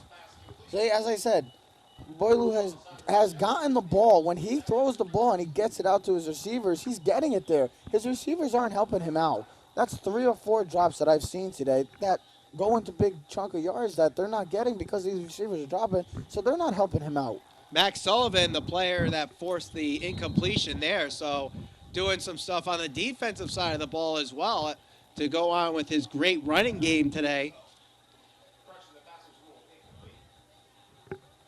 So it's 3rd and 5 after the incomplete pass, which was intended for Alessandro Pacelli. 3rd and 5 from the 46-yard line. Boileau throws it up. Pacelli this time holds on to it, and making the tackle is Max Sullivan, but it's too late. A first down for the Spartans. Good job by Boileau right there of reading the blitz. The blitz coming in, didn't get kind of flustered right there, stayed in the pocket, and made a great throw right to his tight end, which was like that the previous play. But he held on to it this time. So finally, one of the receivers for Amity helping out his quarterback, but great job by Boileau right now. 1st and 10 from the 48-yard line. Boileau has pressure. The pass overthrown, intended for Pacelli. Max Sullivan was there. Jamoria Hooks and Corbin Pecora providing traffic in front of Boileau. Great job again of the North Haven defense bringing the blitz. They continue to bring the blitz, make Boileau uncomfortable at times. That time you could see he was uncomfortable throwing it off of his back foot and just letting it go, hoping for one of his targets to come down with the ball, but a little overthrown. But North Haven, I like what I'm saying. They're being still aggressive, even though they're up 4 touchdowns right now. They continue to bring the blitz. They continue to make Boileau uncomfortable, and they continue to make Amity's day a lot more unsuccessful. 2nd and 10 from the 48. Boileau rolls out. Soma is there, and it's pushed back. Fumble. Is that a fumble? Amity got the ball. I think North Haven got the ball back. Let's see. North Haven has it. That's 2 big turnovers by Amity again, fumbles. And North Haven, that's a big part of the game is turnover battle. And North Haven is winning the turnover battle today. No turnovers have been very perfect, knock on wood, because we are used to seeing North Haven turn the ball over. But great job right there. The defense, they're playing a heck of a game right now. Not sure who picked up the fumble. CJ Soma coming right off the edge. He was like a bat out of heck right there. He came out of nowhere. flew and made a great play and making Boileau fumble the ball. I don't know if he was trying to pitch it right there, but He was trying to pitch it, but the ball went to the ground, and I believe it was Jack Clapp, if not Dustin Burns, that picked up the fumble there. Great job by the defense. The defense continues, and there again, once again, the running game continues. 5-6 yards, a chunk right there, and it's going to continue to wear down on this Amity defense. You're not going to see many more passes, I believe, in the next 19 to 20 minutes of this game because I think North Haven is going to wear down on this Amity defense right now. And it's reasonable. They've had so much success so far that why would you stop it and change anything up? 2nd and 5 from the 40-yard line. Direct snap to Sullivan. Pushes up the middle and gets a 4-yard carry. Just shy of the first down marker. Max Sullivan making a good case for himself to be the diamond player of the game on this senior day. We should do offense and defense. I mean, Cora McCord and Max Sullivan are doing a heck of a game today. But yes, Max Sullivan is our front runner right now, I would have to say. Either way, I mean, both guys well-deserved, but, you know, they're still Well, they get their awards anyway. They still have you know how they have the offense and defense That's of correct. MVP, so both of those two should be getting that, I would think. Steinman gets a direct snap, trying to get the first down. He does so. Hey, you used to see Jack Steinman just throwing the ball, and you see him more running at times, but today that's his first run of the day, and it goes to a first down. They're going to measure. No, there's no measurement needed, but they got the first down. So that'll move the chains, and North Haven doing a great job today providing offense that we just have not seen this year. Well, we have seen at times. It's just they've been on the other end of the lose. They've been losing these games. I mean, you got to think about the games that they've had. They've had success against Cheshire. They've had success against Shelton, Notre Dame, West Haven. All these teams, they've had success. It's just they've been on the losing end of those games. This game doesn't look like it's going to be that case. And the handoff goes to Brockemer again. Shakes off one tackler, trying to break through another. And a flag on the play. That's going to be a late hit on Amity. That side judge has been very active today. I mean, I would just let the kids play. Just let them play. It's another 15 yards for North Haven. What would have been a 4-yard first down run for Brockemer ends up being a 19-yard play for the Indians. 4 yards on the carry plus 15 for the penalty. And that gives North Haven the ball first down in the red zone. Yeah, I mean, just really shooting themselves in the foot with the turnovers, and the penalties, the bad penalties, the penalties that could be avoided. Just not helping themselves right now so far in this half. And it's really affecting them, and you can see just by the way the score of this game has been going.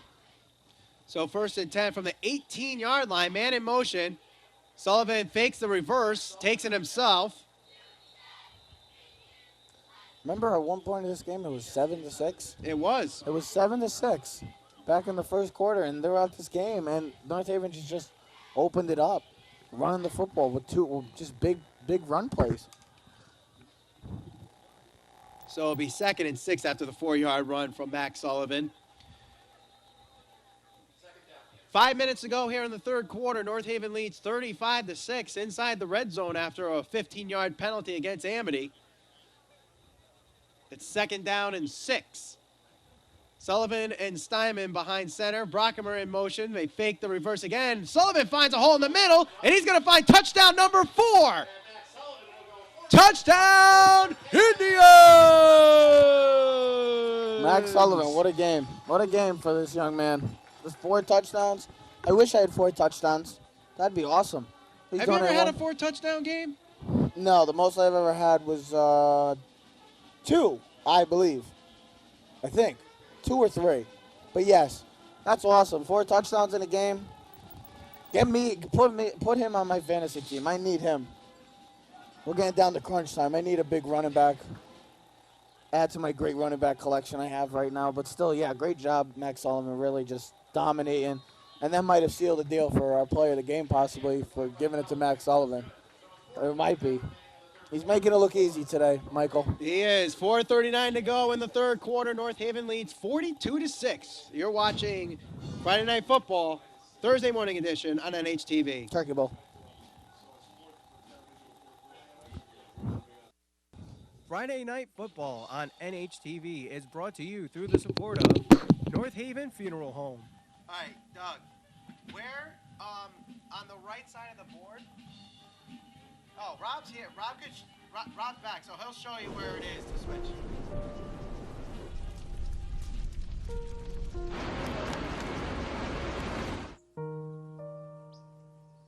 Don't wait.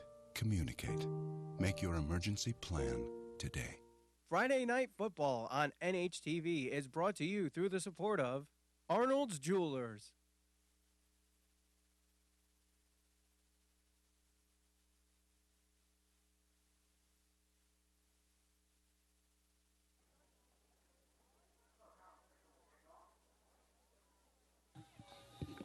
Finkel kicks it off. It's a low line drive kick, returnable, and it will be returned. 20, 25, 30. It gets out just shy of the 35-yard line. A good return there by, I believe that was Luke Smith, number 10. Yeah, Amity may not win this game, but they got to keep fighting for pride. Keep playing with heart. Hey, I've seen stranger things happen on the football field before. Just because it's 42-6 with 4:33 to go in the third doesn't mean this game's over. I love it. You're giving them hope. It's Hey, you have to. We're supposed to be objective in our job. I am. But with the way the offense, how this defense has been playing throughout this game, it's been very tough for Amity to really establish anything right now. First and 10 from the 10-yard. First and 10 from the 33-yard line.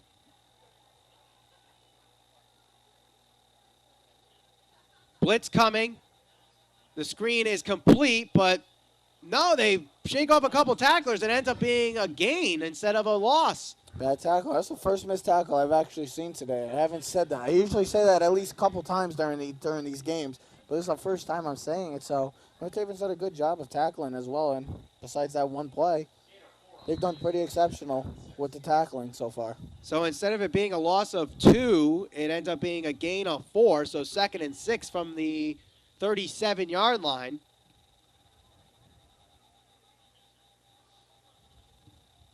And it's a handoff to Muse. Breaks a couple tackles, got the first down, and just shy of midfield. So a nice run there, carrying a couple Indians on his back for the first down. We really haven't talked about him a lot today, and that was one of my keys to the game, is the usage of Ryan Sabo, Ryan Ballou, and KJ Muse. And we really haven't talked about 2 of the 3 throughout this game.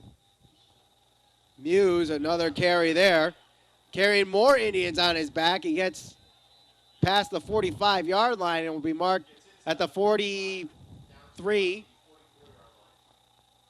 So good carry there of possibly 7 for Muse on 1st and 10.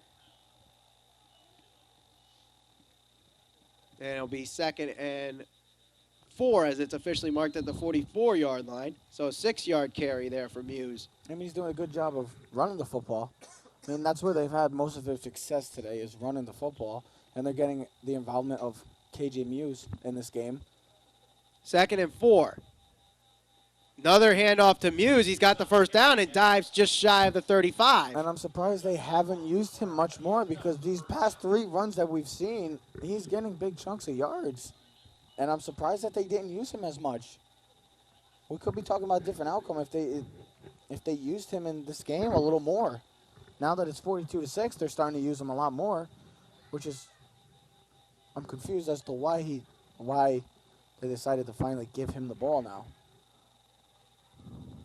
Another handoff to Muse. Soma there on the tackle. And Muse gets a carry of 3 or 4 on the first down carry. So it'll be 2nd and 7. So Amity's just running down. It seems like right now in this drive, North Haven has no answer for KJ Muse, because they're just running down their throat right now. Ball at the 33-yard line. Shotgun formation with 2 wide receivers on both sides. Muse is the running back, and we got a false start there. Obvious false start. Yeah, setback. See, Amity shooting themselves in the foot again. When they have something good going, something always bad happens for them so far throughout this game. And then you see by that, just another example of just an unfortunate event for Amity. So that was Brendan DeZenzo that got the penalty called on him for the false start. Boileau drops back, has time, throws deep, has the man open, and is incomplete, intended for Gerald Singleton. Seems like Singleton might have stopped, or maybe it was a tough throw. Boileau throwing it kind of off his back foot right there, just heaving it up. And Singleton couldn't quite adjust to it, just enough for him to get the ball over his head. And North Haven catches a break right there because he was behind the two defenders right there. 3rd and 11, or 3rd and 12. 2:08 to go in the third quarter. North Haven leads 42-6, led by Max Sullivan with 4 rushing touchdowns today. 1 from 76, 1 from 1 from 40, and 1 from 14. Pass is intercepted. Jake Tantorski, the senior. It's going to be returned, and it could be for big points. Boileau's the only one. Can he shake him off? No. Colin Boileau doing a good job there of saving a touchdown. Jake Tantorski gets the interception. First down, Indians. That's what the pressure does to you. It makes them uncomfortable, made them in a tough situation, made them flustered. Boileau trying to just heave the ball or maybe get one of his targets to make a nice catch right there. But great job of Jake Tantorski staying in zone and staying in his area right there and making a great play. And that's one of the guys that took in for Tommy Dodge's replacement. So great play right there by Jake Tantorski, the senior. A Turkey Day moment that he won't ever forget.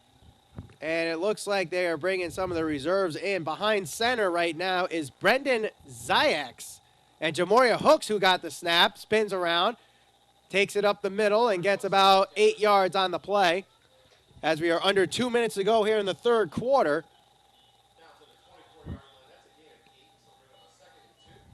And that's all you've been seeing as North Haven today is running the football, gaining successful runs. And they ain't going to stop. They're going to continue for the next 11 minutes of this game. 2nd down and 2 after the carry from Hooks. Ziax gets the direct snap, gets around the edge, has a first down, and gets it to the 20-yard line.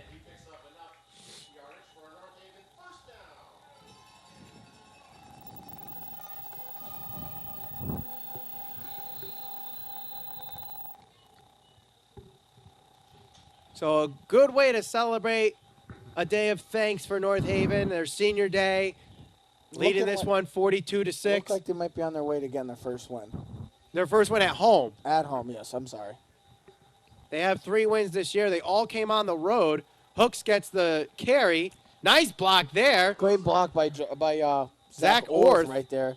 And great job of hurdling the defender right there also and his teammate. Jamoria Hooks showing a little athleticism right there. He's a big boy, but he does have some athletic skills right there. And you saw right there. So great play by North Haven. Another 5 to 6 yard gain. They'll take it any day of the week. 2nd and 5 is the down and distance. If Sagnella could get that, he'll take that any day.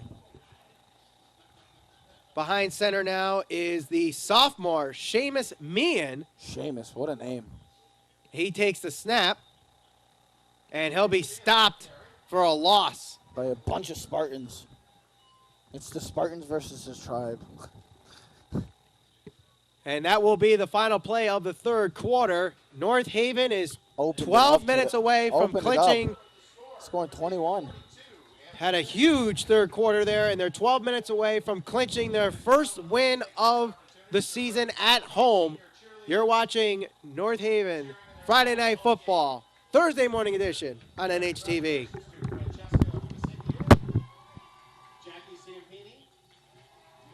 Friday Night Football on NHTV is brought to you through the support of Arnold's Jewelers.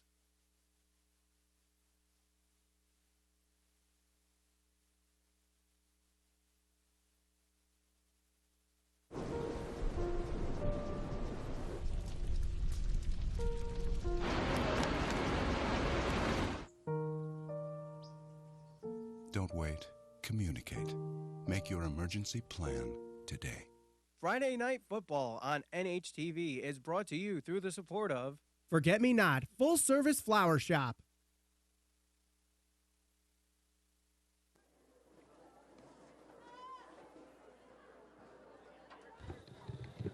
We get set for the fourth quarter here. It will be a 3rd and 5 for North Haven as they lead 42-6. Michael Valenti alongside Trevor Keys for Friday Night Football Thursday morning edition as we celebrate Thanksgiving, the final game of the regular season. I'm thankful to be a color commentator. Thank you, Trevor. I'm thankful for being your play-by-play announcer. The dream team over here. I don't know about that. I want to say that. I want to say that. I'm thankful to say that. Good. I'm thankful that you have the First Amendment right to say that.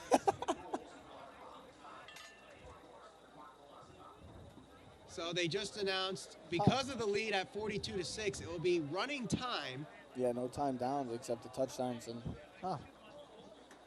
So what that means is the clock will continue to run. The only exception is when there is a change of possession. Or a touchdown. Which would be a change of possession. I'm sorry. Just thinking about all the turkey and stuff. Do you like the turkey? Do you like having turkey on Thanksgiving? Who doesn't like turkey? I'm not a big fan of it. Are you vegan? No, I'm not vegan. It makes me tired. Jamoria Hook's not tired with his Hey, carry, gets the first down. Far from it. That's a nice athletic run right there by Jamoria Hooks right there. Showing some glimpses of the future for next year. Definitely excited for some of these players that we're going to be seeing next year. Jamoria Hooks, we see for another 2 years. You see, we already saw Jack Clapp. Zach Orth, who leads the team in tackles coming into today. Yep. You have Corbin Pecora, who's really picked up today. You have him for another year. You have let's just say they have a young foundation still that they have a lot to work with too. They do. It's going to be good. That was Joe Gargano that took the carry. You still haven't told me. What's your favorite meals I have for Thanksgiving? What do you like? What's your favorite thing? Like, what do you like? The turkey? You like the stuffing, the cranberries? You like the pie? What do you like? I like it all. I like that's boring. You gotta get. What do you mean that's boring? That's the answer. No, you gotta like something specific. But there is an injury. We do have an injury. It looks like it's Amity, so we'll take a timeout here. 11 minutes to go. 42-6. North Haven leads. It's Thanksgiving. We'll find out Michael's favorite dish when we get back. Yeah. North Haven football on HTV.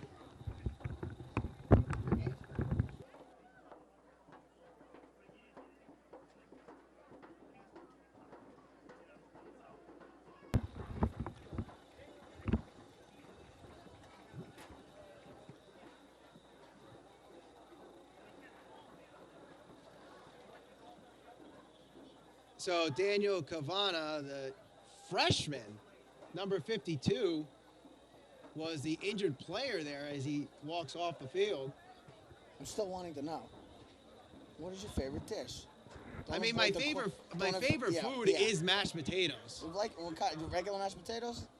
I like them instant, but they do. we make them the real kind. What's the real kind, Michael? Like with real potatoes and not out of the box. Attaboy. I like it.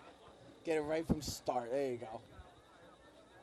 And there's a reverse handoff there, and that's going to be a touchdown. Well, great. Devin Brockemer from 7 yards out. Well, the key is right there. Great block right there by Zach Orth right there. As one of the players we were speaking, kicking out the defender right there and giving the big wide hole for Devin Brockemer to get into the end zone and make it a 5-touchdown game right now. Brockemer, another kid that we'll be seeing for a couple years. And Zach Orth as well. Zach Orth as well. We'll see for another year after this. He's a junior. But it's 48-6 now as we await the extra point from Colin Finkel, who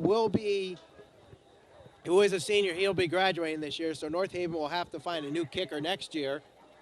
It will be their third kicker in as many years as they get the extra point there. Why? Last year, why? They've had the kicker. Well, they had Sabrina Fronte last year. Yeah, they had Sabrina. They had Colin Finkel this year. And Colin Finkel's graduating, so next year they'll have their third kicker in 3 years. In 3 years? No. Yes. Fronte was there for 3 years. No. Last year is the first year. Yeah. This year is the All right, second year. whatever. Next year is the third year. So they'll Don't have jump 3 on me. kickers in Hey, 3 I said I was years. thankful for being for you for being my play-by-play, and I'm the color commentator. You should be thankful that I'm your mathematician, too. You're right, but you're also a scientist, I thought. No. You're telling me science today, now you're telling me math. I love it. I'm going back to school today. I'm Well, I mean, it thankful. is high school football and all. Yeah, but I'm done from high school 6 years ago. It's over with. Listen, I graduated in 2006, so Yeah, don't make me older than I am. You're an old man, Michael. Yeah, I already scheduled my hip replacement surgery, so. Color commentators got your back. I thought News 8 got my back. Isn't it News 8? News 8 it does have your back, but color commentator, I have your back because I'm here. Okay. I told you, I'm thankful. Colin Finkel kicks it off for North Haven. A line drive kick. A little air on it, though. Short, so it will be returned by Singleton. Gets around a couple tacklers there. Through a hole, and he's going to break free. He's going to score. 50, 45, 40. Colin Finkel's the only one there. Can he get to him? 10, 5, and what a save by Colin Finkel. The kicker. What a play, Finkel. That's a great effort. Didn't give up on the play. It's his senior day, and he made a great play. Gave all his effort right there. Yes, it's at the 2-yard line, but it's better than giving. Hey, with the way the defense has been playing, you never know. With the way they've been playing, they might stop him right here and hold up. And guess what? Big part of that is due to Colin Finkel's effort right there. Colin Finkel definitely showing effort there. I thought that was a touch. I even called it a touchdown before. You're jumping ahead to conclusion right now. I did. That was a great play by Colin Finkel. But nonetheless, it's still 1st and goal from the 7-yard line. No, I think it's at the 2. 4. No, 4-yard line? I think it's at the 4. The 4-yard line. The scoreboard read it at 7, so I was reading that. My apologies. It's okay, Michael. I forget. Colin Boylou behind center with 4 wide receivers out, so they spread the offense here. Handoff goes to Muse. He fumbles the ball. It's in the end zone. But they call it a touchdown, so he lost possession after he crossed the goal line, so it's a touchdown for Amity. We need to get a challenge on that call. That's a tough call. With the way the ball came out, he might have scored. It might have been over the plane, but still, with the way that ball came out, it looked very close. They're going to mark it a touchdown. So it is a Amity Spartan touchdown, 4 yards from KJ Muse. And we await the extra point, which last time Amity scored, they went for 2, and that was all the way back in the first quarter. And it looks like they're going to go for 2 again. They do have a kicker listed, number 27, Jordan Kahn, on the roster. I guess we won't see him. But we won't see him. I guess we just won't. I mean, there's a... Unless he's kicking on he's the kickoff guy.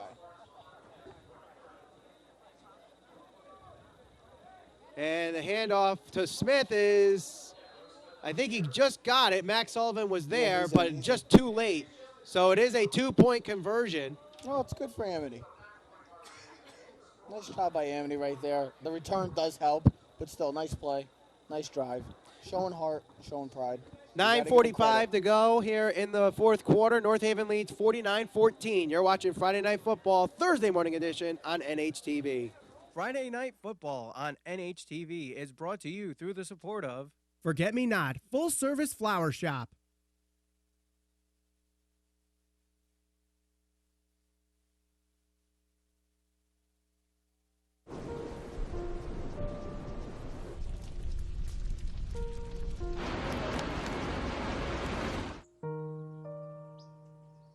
Don't wait. Communicate. Make your emergency plan today. Friday Night Football on NHTV is brought to you through the support of HB Communications.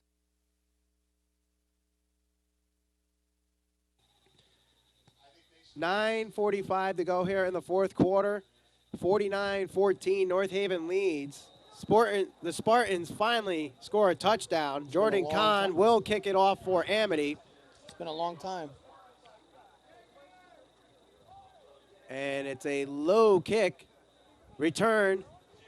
Seamus Meehan gets the return. Gets around the edge. Flag on the play. Fumble? And there's a fumble. Amity says they have it. Amity looks like they have the ball. Let's see what the flag is. Amity got the ball.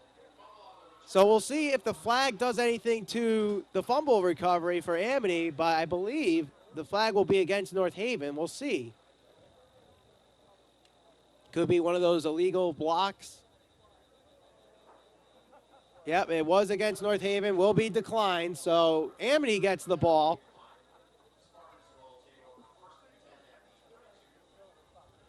First and 10 from the 32-yard line there, so North Haven puts the ball on the ground as soon as they get it. Seamus Meehan, the returner. Amity's making a comeback.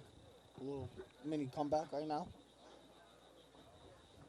Boileau has the arm to make a big throw here, but doesn't seem to have the accuracy so far, and that could be by the cold.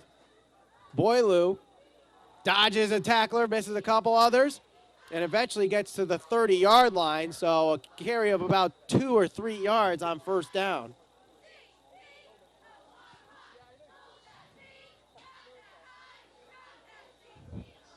And don't forget, at the end of this game, we'll have our Diamond Player of the Game brought to you by Arnold's Jewelers, the North Haven Diamond Center.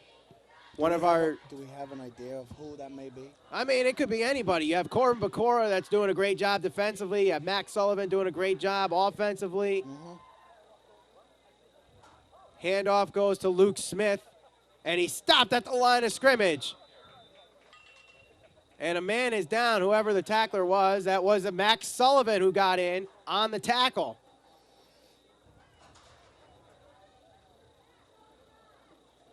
Last time we saw these Indians, they played without Tom Dodge, and you kind of saw where this team went without Tom Dodge.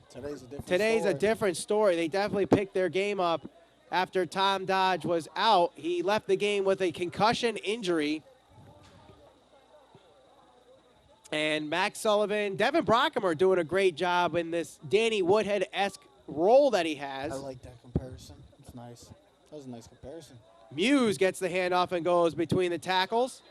Yeah, that's the great thing about North Haven's offense. They have so many players that even if they have an injury, they can switch in and out. And you've seen guys like Devin Brockham have a big game. Max Sullivan have a big game. You're having all these guys, even with Tommy Dodge's injury, unfortunate injury of the concussion to come back, and you see that it really hasn't played an effect in this game so far just by the way they're playing offensively and defensively. Muse gets another handoff, gets the first down there. We'll get a measurement just to make sure, but I believe he got through the marker. He did, so it's a first down for Amity. Clock continues to run. Again, we do have a running clock happening right now, so the clock does not stop unless there's a change of possession or an injury or a timeout. Those are the only times the clock will stop. In normal high school football, without the running clock rule in effect. It was a mercy. They couldn't go a point until they changed it recently. Something like that. It's a point over 50 or something like that? Yeah, it was a 50-point rule. It was also called the Cochran rule. Ball is carried and tackled there, number 31, Noah Pastor, a sophomore. Yeah, they called it the Cochran rule because of a guy that was a head coach. Used to win games like 90-0 back in the day. Really? Run the score up on teams. Yeah, that's why they came up with the rule. Nobody will actually say it, but people have the idea and know why they call it that. But still, I like this. I mean, just to run the clock, no mercy rule. I like the change. 6 minutes to go as North Haven tries to stop Amity from scoring again. Muse gets the handoff and is tackled there by the Tribe. The future Tribe, as you know, the reserves are in right now, so you're seeing a sneak peek of what to expect next year with some of these players, as you see a bunch of sophomores and juniors that will be juniors and seniors next year. Like I said, the juniors, this is their first game of their senior year. Show the coaches what you're made of, and show them that you have some. They should have excitement with the way that this team's been playing. I know a lot of these seniors are leaving, but they're gonna have they have a young team, as I keep saying, and they will have a much better team than this year. And a snap is on the ground. Ball still on the ground, eventually picked up by Amity. Referee trying to take out one of the players of Amity, it looked like. These referees are having an active day today, I must say. They're going to enjoy some nice turkey. We're all going to enjoy turkey. Not me. I'm going to have a burger. Turkey burger. There you go, I'll have a turkey burger. What's better than a nice Thanksgiving burger?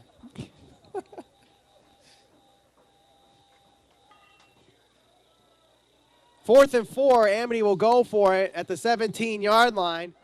4 wide receivers as they're tripped up on the far side. Handoff up the middle. Nice run. They have the first down. Depending on where they mark it, it could be 1st and goal. I think they crossed the 10-yard line, so Dan it might be Beckwith, 1st and goal. That was a nice run by Dan Beckwith. Nice, tough, hard-nosed run right there for a first down. What's better than this? You got beautiful weather. You got a nice crowd. You got a North Haven victory. You're going to go home. You're going to watch some good NFL football. Got some good football games on today, too. That's a great thing about Thanksgiving. The football? No, it's just everything. Everybody just forgets about it and goes right to Christmas. I like Thanksgiving. I can wait for Christmas. Beckwith his hit at the line. And it'll be no gain on the play, so it's 2nd and goal. So North Haven will clinch their first win at home this year. Okay, so you're finally saying that they're going to win? Well, because you were saying, I don't want to give up. Yeah. Well, in the 3rd quarter, you could say that because there's, I'm only kidding. I'm only kidding. Slight chance that they could catch up. No, I know. I mean, we saw way back when the Houston Oilers and the Buffalo Bills. That happened before. Houston Oilers are not Amity. Amity's not that team. And the Buffalo Bills are not. Yeah, that's just not going to happen. But the way this defense has been playing, even with the backups in right now, with the way their defense is playing, Amity really hasn't been able to establish anything. I mean, they've had a couple of decent drives, but that's because of good field position. But other than that, you've seen North Haven completely dominate defensively. The passing game was almost non-existent, and the run game had some glimpses early on in the game. But other than that, you really saw North Haven kind of do a great job of containing Ryan Ballou. And you didn't really see much of KJ Muse until that one drive that we just saw, the previous drive. And you got to give credit to North Haven right there. North Haven had a great game plan, obviously, coming in, and it worked. It worked perfectly. 3rd and goal, Beckwith with the carry, only got 2 yards, so it's going to be a long 4th and goal here. And stick around for the end of the game. We will have a post-game ceremony as they announce the offensive and defensive players of the year for North Haven. The turkey MVPs of the game. Whatever you want to call it. No, but usually, yeah, they have a tradition that it's always the game MVP, offense and defense for both teams. My brother actually won that award. Did he? Well, I mean, your brother was a very versatile player when he was here. He kind of had that Tom Dodge role where he was the quarterback, the running back, the wide receiver, the kick returner, the kicker. He was all over the place. Only positions he didn't play were tight ends, tight end, and offense and defensive line. That's it. But he was all over the place. That's it. So turnover on downs, and North Haven will have 97 seconds to kill. Amity has running. The clock is actually already running. So the clock already started to run. Yeah. So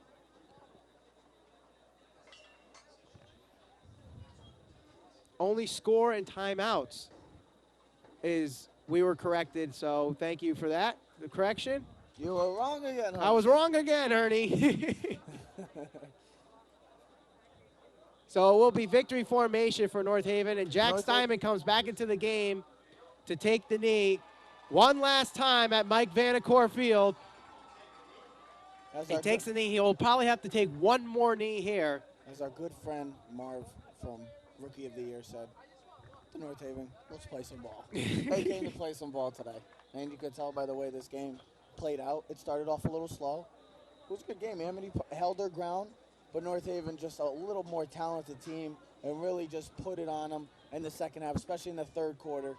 Going up 21 to 6.5, and they scoring 21 in the start of the 3rd quarter, and that's really how it opened up, really. And a great win by North Haven, and a tough defeat by Amity. So North Haven, if they're going to win only one game this year at home, might as well be the senior day. They're not going to have them do any more plays. It should be the end of the game. So this will be the end of the game. North Haven will win it with a score of 49 to 14. after they do one more kneel down. There it is.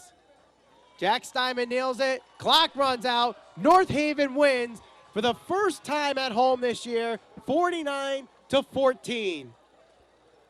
A heck of a game for North Haven. Heck of a game for Max Sullivan and Corbin Bakora. Just two outstanding performances by the team as a whole.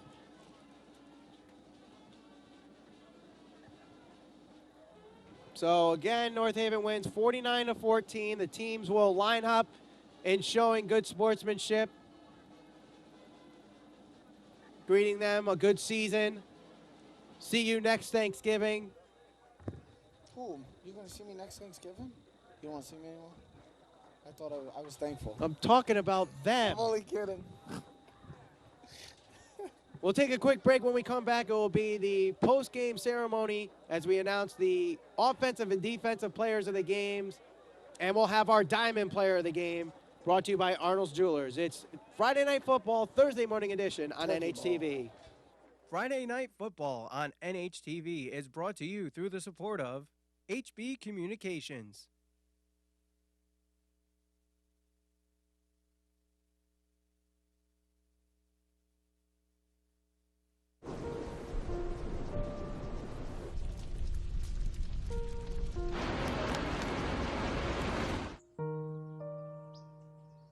Don't wait. Communicate. Make your emergency plan today.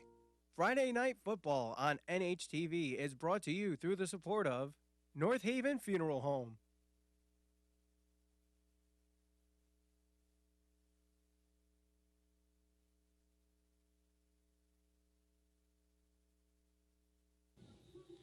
Again, the final score is 49-14. North Haven wins it.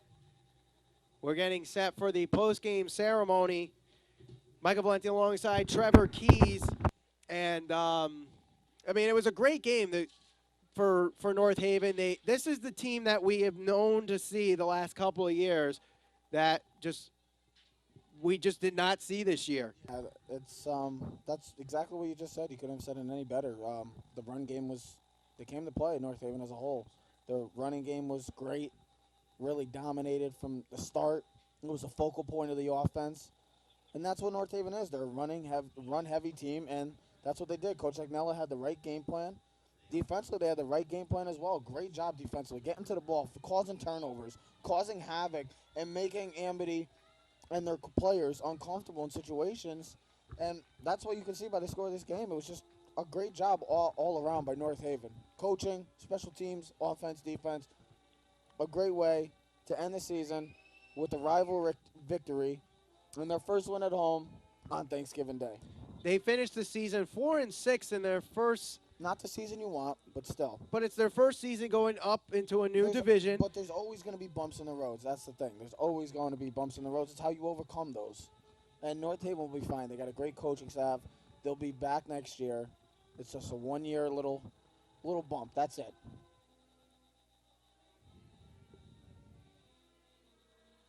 And as you're watching right now, the salute from the team to the crowd that supported them all year round despite a 1-4 season at home this year. They came, they stayed the whole way. I mean, North Haven, it wasn't like North Haven got blown out in those 5 games. That you got to think about it, though. A lot of these games, they could be right now in the playoffs. I mean, they're a couple of maybe touchdowns away. Like the Shelton game, lose by 1. Cheshire, lose by 3. Notre Dame had the game, and then the West Haven game, even the West Haven game. But other than the Xavier game, they were right in these games. So we are just seconds away from heading to the field for the post-game ceremony. Again, the final score is 49-14. After the post-game ceremony, we'll come back and give you the Diamond Player of the Game, which is brought to you by Arnold's Jewelers, the North Haven Diamond Center. So once we get word that the ceremony will start, we'll send it over to the PA announcer, Drew Patola, where he'll announce the offensive and defensive MVPs of this game. And, you know, we will send it off to him right now.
tackles, including one for a loss, a pass defended, a forced fumble, and a fumble recovery. Number 42, Matt Sullivan.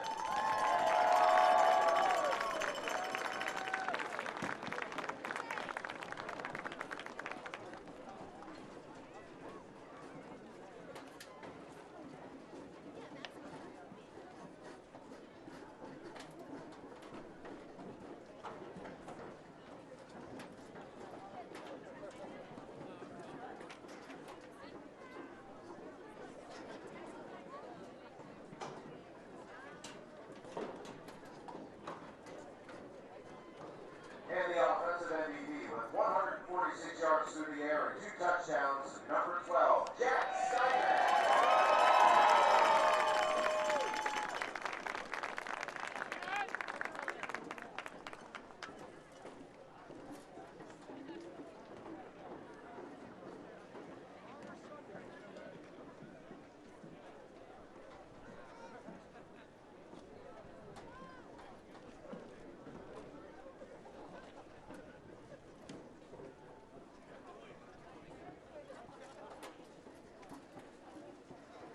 So congratulations to all the players involved on both sides. It's a nice hand for the Amity Spartans. And for our North Haven Indians, a happy Thanksgiving to everyone. Enjoy the holiday.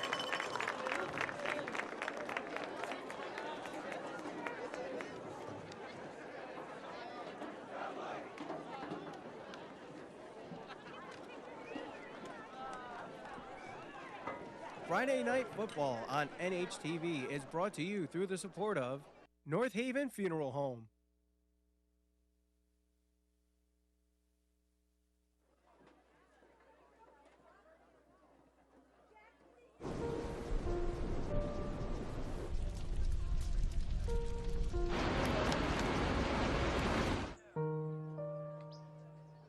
Don't wait. Communicate. Make your emergency plan today. Friday Night Football on NHTV is brought to you through the support of Arnold's Jewelers.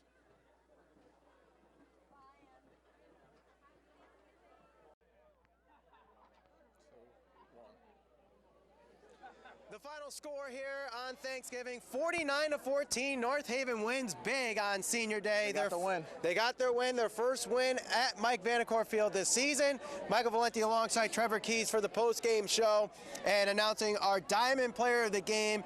And Well-deserving. Well-deserving here because he was good not only on the offense. Easy choice. He was almost easy. Really easy choice because he was good on the offense and the defense today. Yep. It's number 42, Max Sullivan, one of the captains here. 14 he won rushes. The defensive player of the game. He won the defensive MVP announced by the team. Yes. However, he won on both sides of the ball for NHTV today because not only did he do it on offense. Here's his offensive stats. 14 rushes, 195 yards, and 4 touchdowns. That's That's on the defensive side of the ball. Impressive. On the defensive side of the ball, he had 8 tackles. One of those tackles was for a loss. He forced a fumble, which led to another one of his touchdowns. Yep. And he also had a pass defended. So great job by him today. Not great too job. Shabby day, huh? It was a great day for him. And because of that, he is the Diamond Player of the Game, and Arnold's Jewelers will donate $50 in his name to the Ronald McDonald House. So cool. Great job for him. Great job today for all the seniors and all the Indians that played today, Trevor. Yep. What is something that you are happy about that you saw today that you can look forward to next year? Well, the young players, you got to think about Zach Orth. You still got Mark Montano coming back. You have a bunch of young players that are coming back. Offensive line was young this year. You lost a lot of pieces last year. You have Jamori Hooks coming back. You lose Jack Steinman, you lose Tommy Dodge. It hurts. But you know what? North Haven's so great because they have so many players. Coach Agnello will always have the right game plan coming into each and every week.